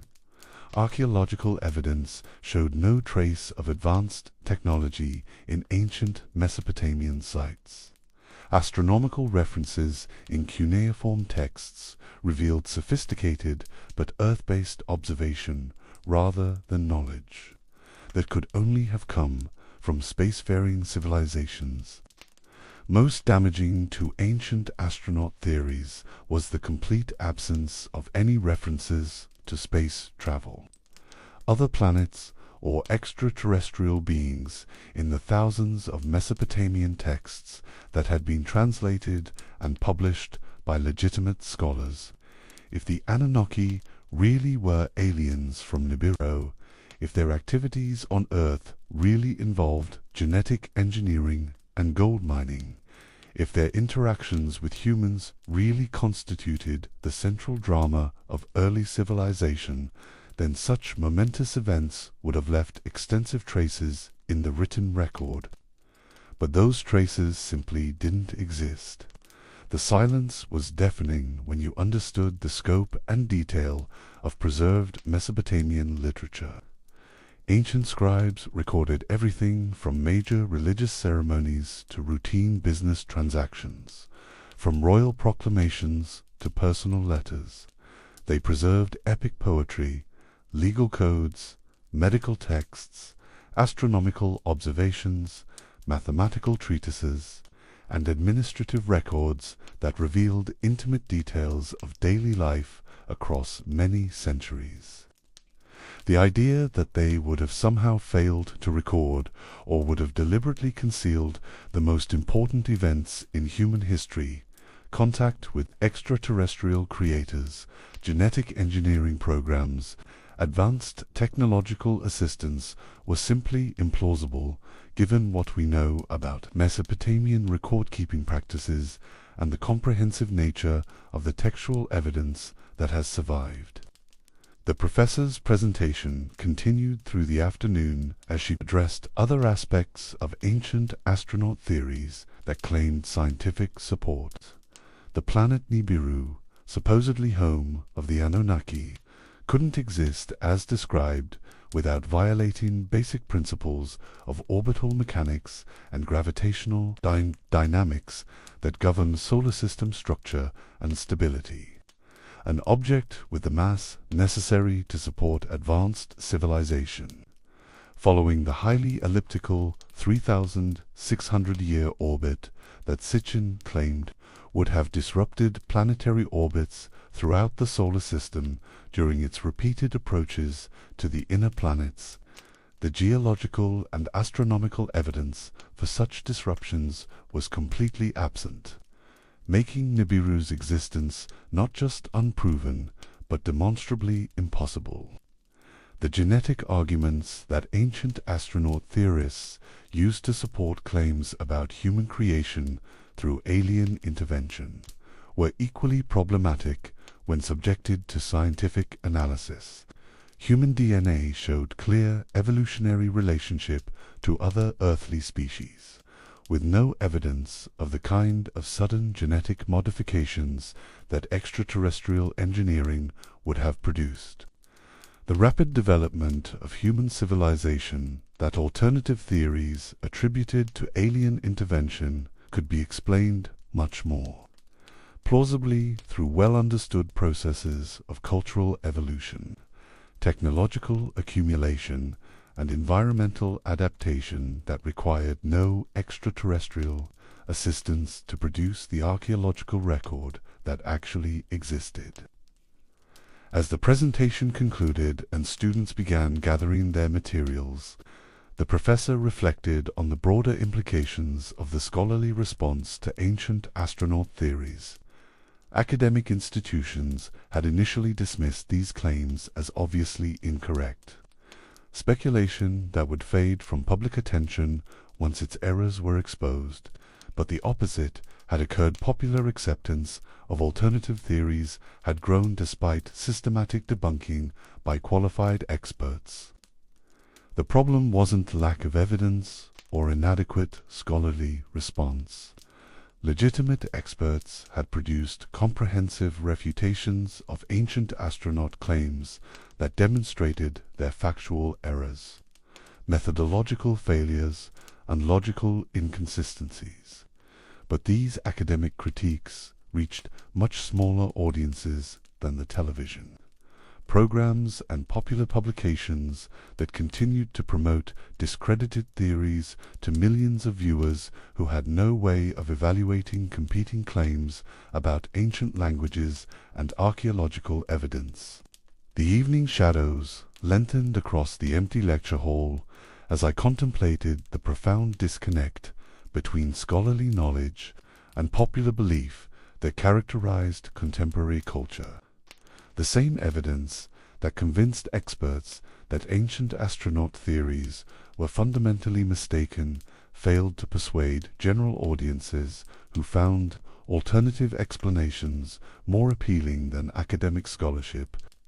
The problem reflected deeper questions about authority, expertise, and the relationship between specialized knowledge and democratic discourse that extended far beyond archaeology or ancient history.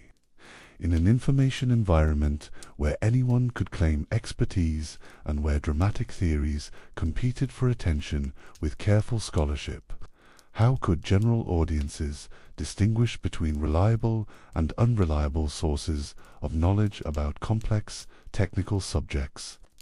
The Anunnaki, who had been transformed from Mesopotamian cosmic judges into extraterrestrial geneticists, represented a case study in how modern, democratic culture processed claims about truth and evidence. The fact that academic experts unanimously rejected ancient astronaut interpretations carried less cultural weight than the fact that television programming and popular publications continued to promote these theories as plausible alternatives to conventional scholarship. This represented a fundamental challenge to the Enlightenment assumption that truth would ultimately prevail over error through open debate and evidence-based argument. When competing explanations were evaluated primarily on their entertainment value and emotional appeal, rather than their factual accuracy and logical consistency. The mechanisms that academic culture depended on to maintain intellectual standards became ineffective for public education. The fluorescent lights flickered as the building prepared to close, but the questions raised by this academic reckoning with ancient astronaut theories continued to resonate through contemporary culture. How should societies balance respect for democratic participation in intellectual discourse with recognition that some subjects required specialized expertise to understand adequately? The Anunnaki controversy revealed the limitations of purely academic responses to popular misconceptions about complex historical and scientific subjects. Scholarly refutations that demonstrated the factual errors in alternative theories were necessary but insufficient to address the cultural appeal of explanations that promised simple answers to profound questions of profound questions, cosmic significance and extraterrestrial possibilities, seplis, powinis, ballista, pristopatimal. Bevis of I'm so will on go on a forgo of it will on all will with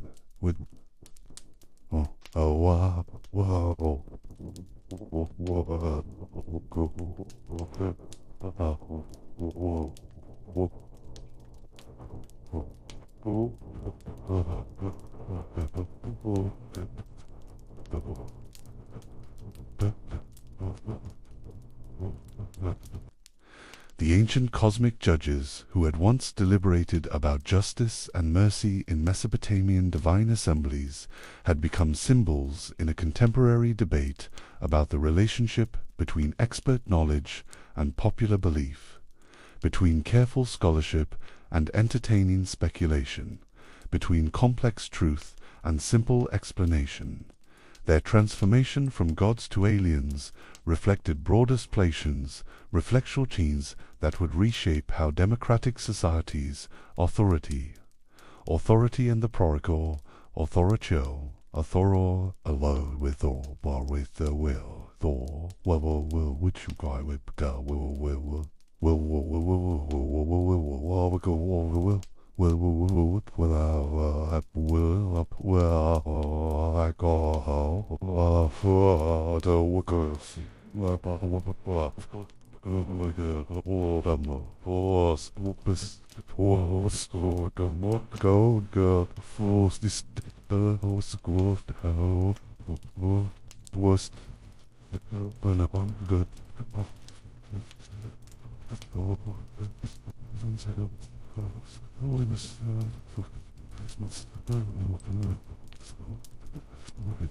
Standing in the quiet hallway as the last lights were turned off, I understood that the academic reckoning with ancient astronaut theories represented more than just correction of historical errors, was a confrontation with fundamental questions about how knowledge should be produced, validated, and transmitted in societies that valued both intellectual rigor and democratic participation in cultural discourse.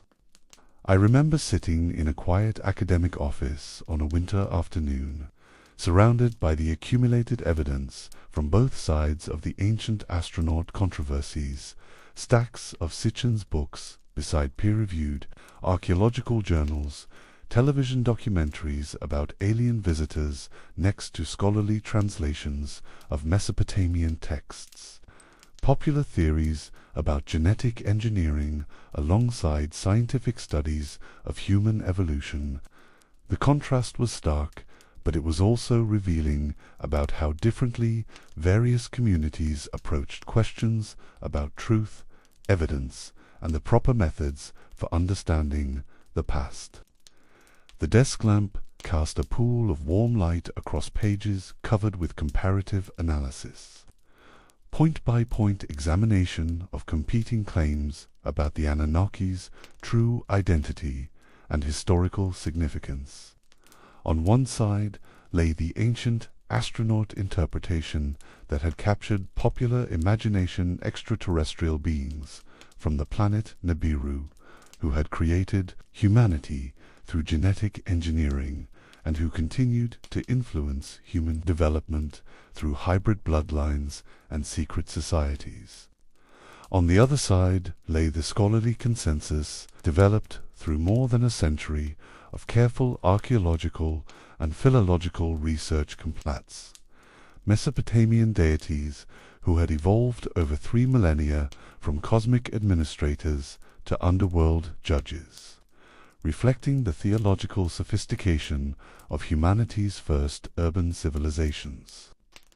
The evidence was overwhelming in its clarity once you understood how to evaluate competing claims about ancient languages, archaeological discoveries, and scientific possibilities. But the evidence was also irrelevant to audiences who approached these questions through emotional and spiritual needs rather than intellectual methodology, who sought meaning and significance rather than historical accuracy. The winter wind rattled the office windows as I worked through systematic comparison of specific claims that ancient astronaut theorists had made about Mesopotamian texts and archaeological evidence. The pattern that emerged was consistent across every major assertion: fundamental errors in translation, misrepresentation of archaeological context, an imposition of modern technological concepts onto ancient sources that contained no evidence of advanced scientific knowledge. Translation errors. The most basic problem with ancient astronaut theories concerned their treatment of ancient languages. Sitchin's translation of Anunnaki as those who from heaven to earth came violated fundamental principles of Sumerian grammar and ignored hundreds of texts where the word appeared, with its standard meaning of offspring of An. Similarly, his interpretation of Elohim as referring to extraterrestrial beings required misunderstanding of Hebrew linguistic conventions that were well established through comparative Semitic studies. Archaeological silence, despite claims that Mesopotamian civilization showed evidence of advanced technological assistance. Actual archaeological evidence revealed development patterns consistent with normal cultural evolution. There were no traces of advanced metallurgy, no evidence of genetic engineering facilities, no artifacts that required extraterrestrial explanation. the impressive achievements of ancient Mesopotamian civilization, urban planning, writing systems, mathematical concepts, astronomical observations were remarkable but entirely explicable through human innovation and cultural transmission. Astronomical impossibilities. The planet Nibiru, supposedly home of the Anunnaki, couldn't exist as described without violating basic principles of orbital mechanics. An object with the mass and orbit that Sitchin claimed would have disrupted planetary motions throughout the solar system, leaving geological and astronomical evidence that was completely absent from the actual record. Scientific contradictions. Claims about genetic engineering and hybrid human-alien offspring contradicted everything known about human evolutionary history.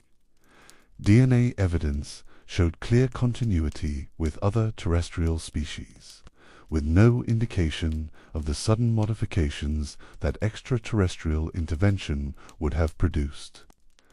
The afternoon shadows lengthened as I worked through the implications of these systematic errors for understanding how alternative theories had achieved such widespread acceptance despite their factual inadequacy.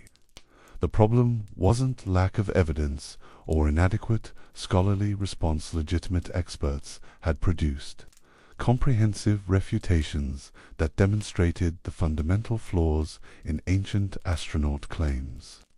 But the ancient astronaut theories served psychological and spiritual needs that academic scholarship couldn't address.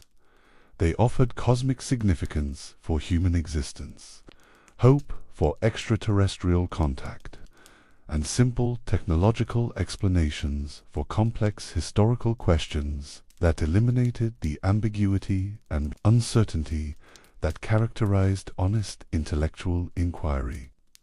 The appeal of certainty, where traditional archaeology offered tentative conclusions based on incomplete evidence.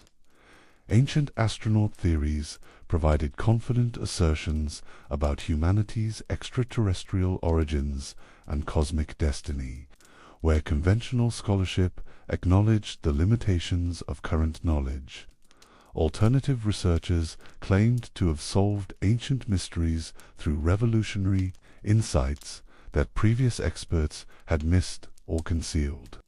The promise of significance. Most importantly, ancient astronaut theories restored meaning and purpose to human existence in ways that neither traditional religion nor secular science seemed capable of providing. If humanity had been created by advanced extraterrestrial beings, then our existence had cosmic significance that transcended terrestrial limitations. If our development was guided by alien intelligence, then our future might include transcendence of current evolutionary constraints. The comfort of technology, by replacing supernatural explanations with technological ones. Ancient astronaut theories offered scientific-sounding alternatives to religious doctrines that seemed increasingly implausible to educated audiences. Genetic engineering was more believable than divine creation. Space travel more plausible than miraculous intervention. Advanced alien civilization more compelling than traditional theological concepts. But these psychological and spiritual benefits came at enormous intellectual cost. The ancient astronaut interpretation required abandoning not just specific factual claims, but the entire methodology that distinguished reliable knowledge from wishful thinking, evidence-based conclusion from speculation, scholarly rigor from entertainment value. The evening darkness gathered outside the office windows as I completed the systematic comparison that revealed the complete disconnect between ancient astronaut claims and the historical evidence they purported to explain. The transformation of the Anunnaki from Mesopotamian cosmic judges to extraterrestrial geneticists represented one of the most dramatic examples of how cultural needs could reshape historical understanding in ways that bore no relationship to actual evidence. The original Anunnaki had been complex theological figures whose development over 3 millennia reflected the intellectual sophistication of the civilization that created them. They had evolved from sky gods to cosmic administrators to underworld judges, adapting continuously to serve the changing needs of urban communities that required divine partners capable of addressing increasingly complex questions about justice, authority, and cosmic order. Their transformation into aliens eliminated virtually all of this theological complexity in favor of simple technological explanations that reduced divine-human relationship to utilitarian creator-creation dynamics. The cosmic judges who had deliberated about competing claims and interests were replaced by genetic engineers whose primary concern was maintaining efficient control over their created labor force. What was lost? The elimination of moral and spiritual complexity that had made the original Anunnaki such compelling figures in ancient religious thought. The sophisticated understanding of divine justice, cosmic order, and human partnership in cosmic maintenance that had characterized Mesopotamian theology at its height. The recognition that meaningful existence required both divine wisdom and human agency, both cosmic authority and terrestrial responsibility. What was gained? Simple answers to complex questions about human origins and cosmic significance. Technological explanations that seemed compatible with modern scientific understanding. Hope for extraterrestrial contact and future transcendence of terrestrial limitations. The balance sheet, the ancient astronaut transformation, had eliminated the intellectual and spiritual sophistication that had made Mesopotamian religion a powerful force for cultural development while providing psychological comfort for audiences seeking alternatives to both traditional religious doctrines and secular materialism. The final verdict was clear when you understood how to evaluate competing claims about historical evidence and scholarly methodology. The ancient astronaut interpretation of the Anunnaki was factually incorrect, methodologically flawed, and intellectually unsustainable when subjected to the kind of rigorous analysis that distinguished reliable knowledge from speculation. But the final verdict was also irrelevant to the millions of people who had found in ancient astronaut theories explanations for existence and meaning that neither academic scholarship nor traditional religion seemed capable of providing. The transformation of gods into aliens reflected cultural needs that transcended questions about historical accuracy or scientific plausibility.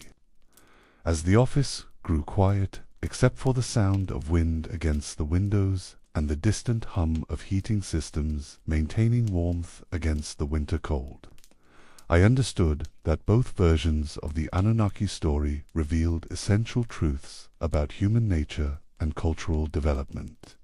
Even though only one was historically accurate, the ancient Mesopotamian version revealed humanity's capacity for theological sophistication, intellectual development, and spiritual partnership with forces larger than individual understanding. The modern extraterrestrial version revealed contemporary cultures' hunger for meaning and significance in a universe that often seemed indifferent to human concerns. Both stories mattered, not because both were equally true, but because both illuminated aspects of the human search for connection, purpose, and transcendence that remained constant across millennia of cultural change and technological development. The names had survived the collapse of the civilization that created them because they continued to serve essential functions in helping human communities understand their place in a cosmos that remained mysterious despite all attempts at explanation. The desk lamp provided a small circle of illumination in the gathering darkness, casting warm light across pages that documented one of the most remarkable transformations in the history of human imagination. The cosmic judges who had once deliberated about divine justice in Mesopotamian temples had become symbols in contemporary debates about truth, authority, and the proper relationship between expert knowledge and popular belief. Their story would continue to evolve as human culture developed new needs and new questions that required fresh approaches to ancient wisdom. The Anunnaki, who had served as cosmic administrators for 3,000 years of Mesopotamian civilization, who had been reimagined as genetic engineers from the planet Nibiru, who had become television-friendly explanations for archaeological mysteries. These were merely chapters in a longer story, as these whirliches is, with merely chapters in a longer story as eternity. Eternity's attendees, so sound was, so surregins, so well was, so unwell with the war, with I will, with the, with well, or with all, with what will, was a school,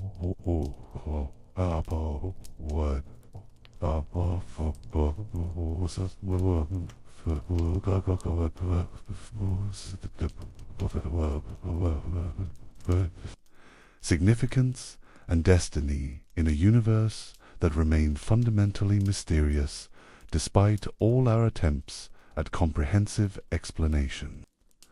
The winter evening settles over the academic landscape like a quiet benediction, and I find myself thinking about the remarkable journey we've taken together through one of the most extraordinary transformations in human cultural history.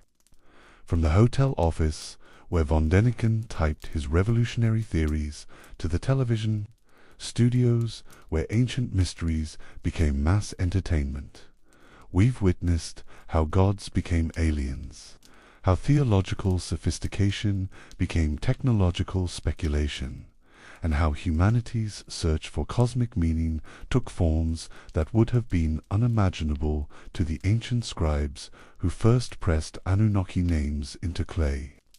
The story we've followed through Part 2 isn't really about the Anunnaki at all, it's about us, about the remarkable human capacity to reimagine ancient wisdom according to contemporary needs, to transform historical evidence into cultural mythology, and to find meaning and significance in explanations that serve psychological and spiritual purposes, regardless of their factual accuracy.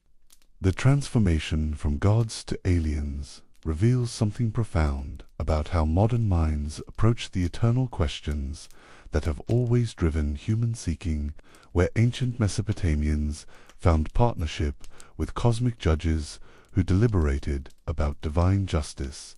Contemporary audiences find hope for contact with technologically advanced beings whose genetic engineering explains human uniqueness, and whose promised return offers transcendence of terrestrial limitations.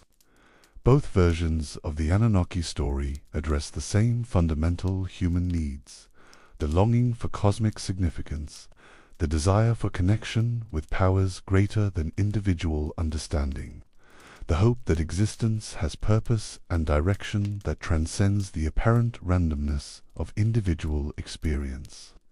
The specific explanations change with cultural circumstances, but the underlying questions remain constant across millennia of theological and technological development. What makes this transformation so remarkable isn't its factual inadequacy that was established beyond reasonable doubt through the academic analysis we explored, but its cultural power and enduring appeal for audiences seeking alternatives to both traditional religious doctrines and secular materialist explanations. The ancient astronaut interpretation succeeded not because it was historically accurate, but because it served contemporary needs that conventional institutions seemed unable to address. The von Däniken who worked through the night developing theories about ancient visitors, the Sitchin who spent decades translating texts in university libraries, the television producers who transformed fringe theories into mass entertainment, all of them were responding to genuine hunger for explanations that would restore meaning to human existence without requiring acceptance of supernatural doctrines that seemed increasingly implausible to scientifically educated audiences. But they were also participating in the elimination of theological sophistication that had taken millennia to develop. The cosmic judges who had balanced justice with mercy, who had evolved continuously as their understanding deepened, who had served as divine partners in the ongoing work of civilization. These complex figures were reduced to simple, technological visitors whose motivations were essentially material, and whose relationship to humanity was fundamentally utilitarian. The price of scientific-sounding explanations was the loss of moral and spiritual complexity that had made the original Anunnaki such compelling figures in ancient religious thought. The gods who had deliberated about competing claims and interests, who had struggled with questions about divine responsibility and human agency, who had adapted continuously to serve the changing needs of urban communities. These were replaced by genetic engineers whose primary concerns involved efficient resource extraction and labor management. Yet even this reduction served important cultural functions by providing frameworks that contemporary minds could use to address questions about origins, purpose, and cosmic significance that remained as urgent today as they had been when the first Sumerian cities rose from the mud and ambition of ancient Mesopotamia. The enduring appeal of both Anunnaki stories, the historically accurate version that reveals theological sophistication, and the contemporary version that promises extraterrestrial contact, demonstrates the remarkable persistence of human spiritual seeking across all changes in cultural circumstance and technological capability. We remain creatures who require meaning and significance to sustain psychological health and social cooperation. We continue to seek connection with powers greater than individual understanding. We still need explanations for existence that provide hope for transcendence of current limitations and possibilities, for continued development toward purposes that exceed immediate material concerns. The specific forms that this seeking takes reflect the conceptual vocabularies and institutional arrangements that characterize particular historical periods. Ancient Mesopotamians expressed their cosmic longing through polytheistic theology that portrayed divine beings as anthropomorphic partners in civilization. Contemporary audiences express similar longing through technological speculation that portrays extraterrestrial beings as genetic engineers whose advanced capabilities offer hope for human transformation. But underneath these different expressions lies the same fundamental recognition that human existence points toward realities that exceed our current understanding and possibilities that transcend our present limitations. Whether we call those realities gods or aliens matters less than the fact that we continue to seek them, continue to tell stories that help us imagine our relationship to them, and continue to find in those stories guidance for living meaningful lives in the shadow of mysteries that may be permanently beyond complete human comprehension. The transformation of gods into aliens that we followed through Part 2 represents neither pure progress nor simple decline, but rather cultural adaptation of eternal themes to contemporary circumstances.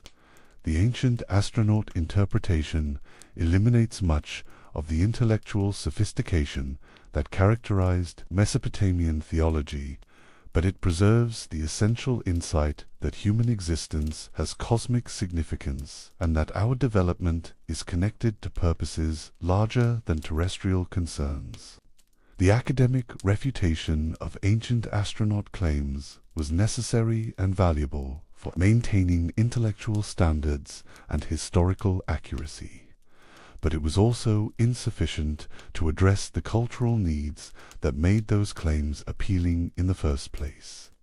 The hunger for cosmic meaning and extraterrestrial contact that drove popular acceptance of alien theories couldn't be satisfied by scholarly demonstrations of their factual inadequacy. What emerges from our exploration of both Anunnaki stories is appreciation for the remarkable creativity and persistent spiritual seeking that characterized human culture across all changes in historical circumstance. We are creatures who must have stories that connect individual existence to cosmic purpose, who require frameworks that provide hope for transcendence of current limitations, who need explanations for origins and destiny that restore significance to experience that might otherwise seem random and meaningless. The ancient Mesopotamians, who created the Anunnaki as cosmic judges, possessed theological insights that remain valuable for contemporary spiritual development.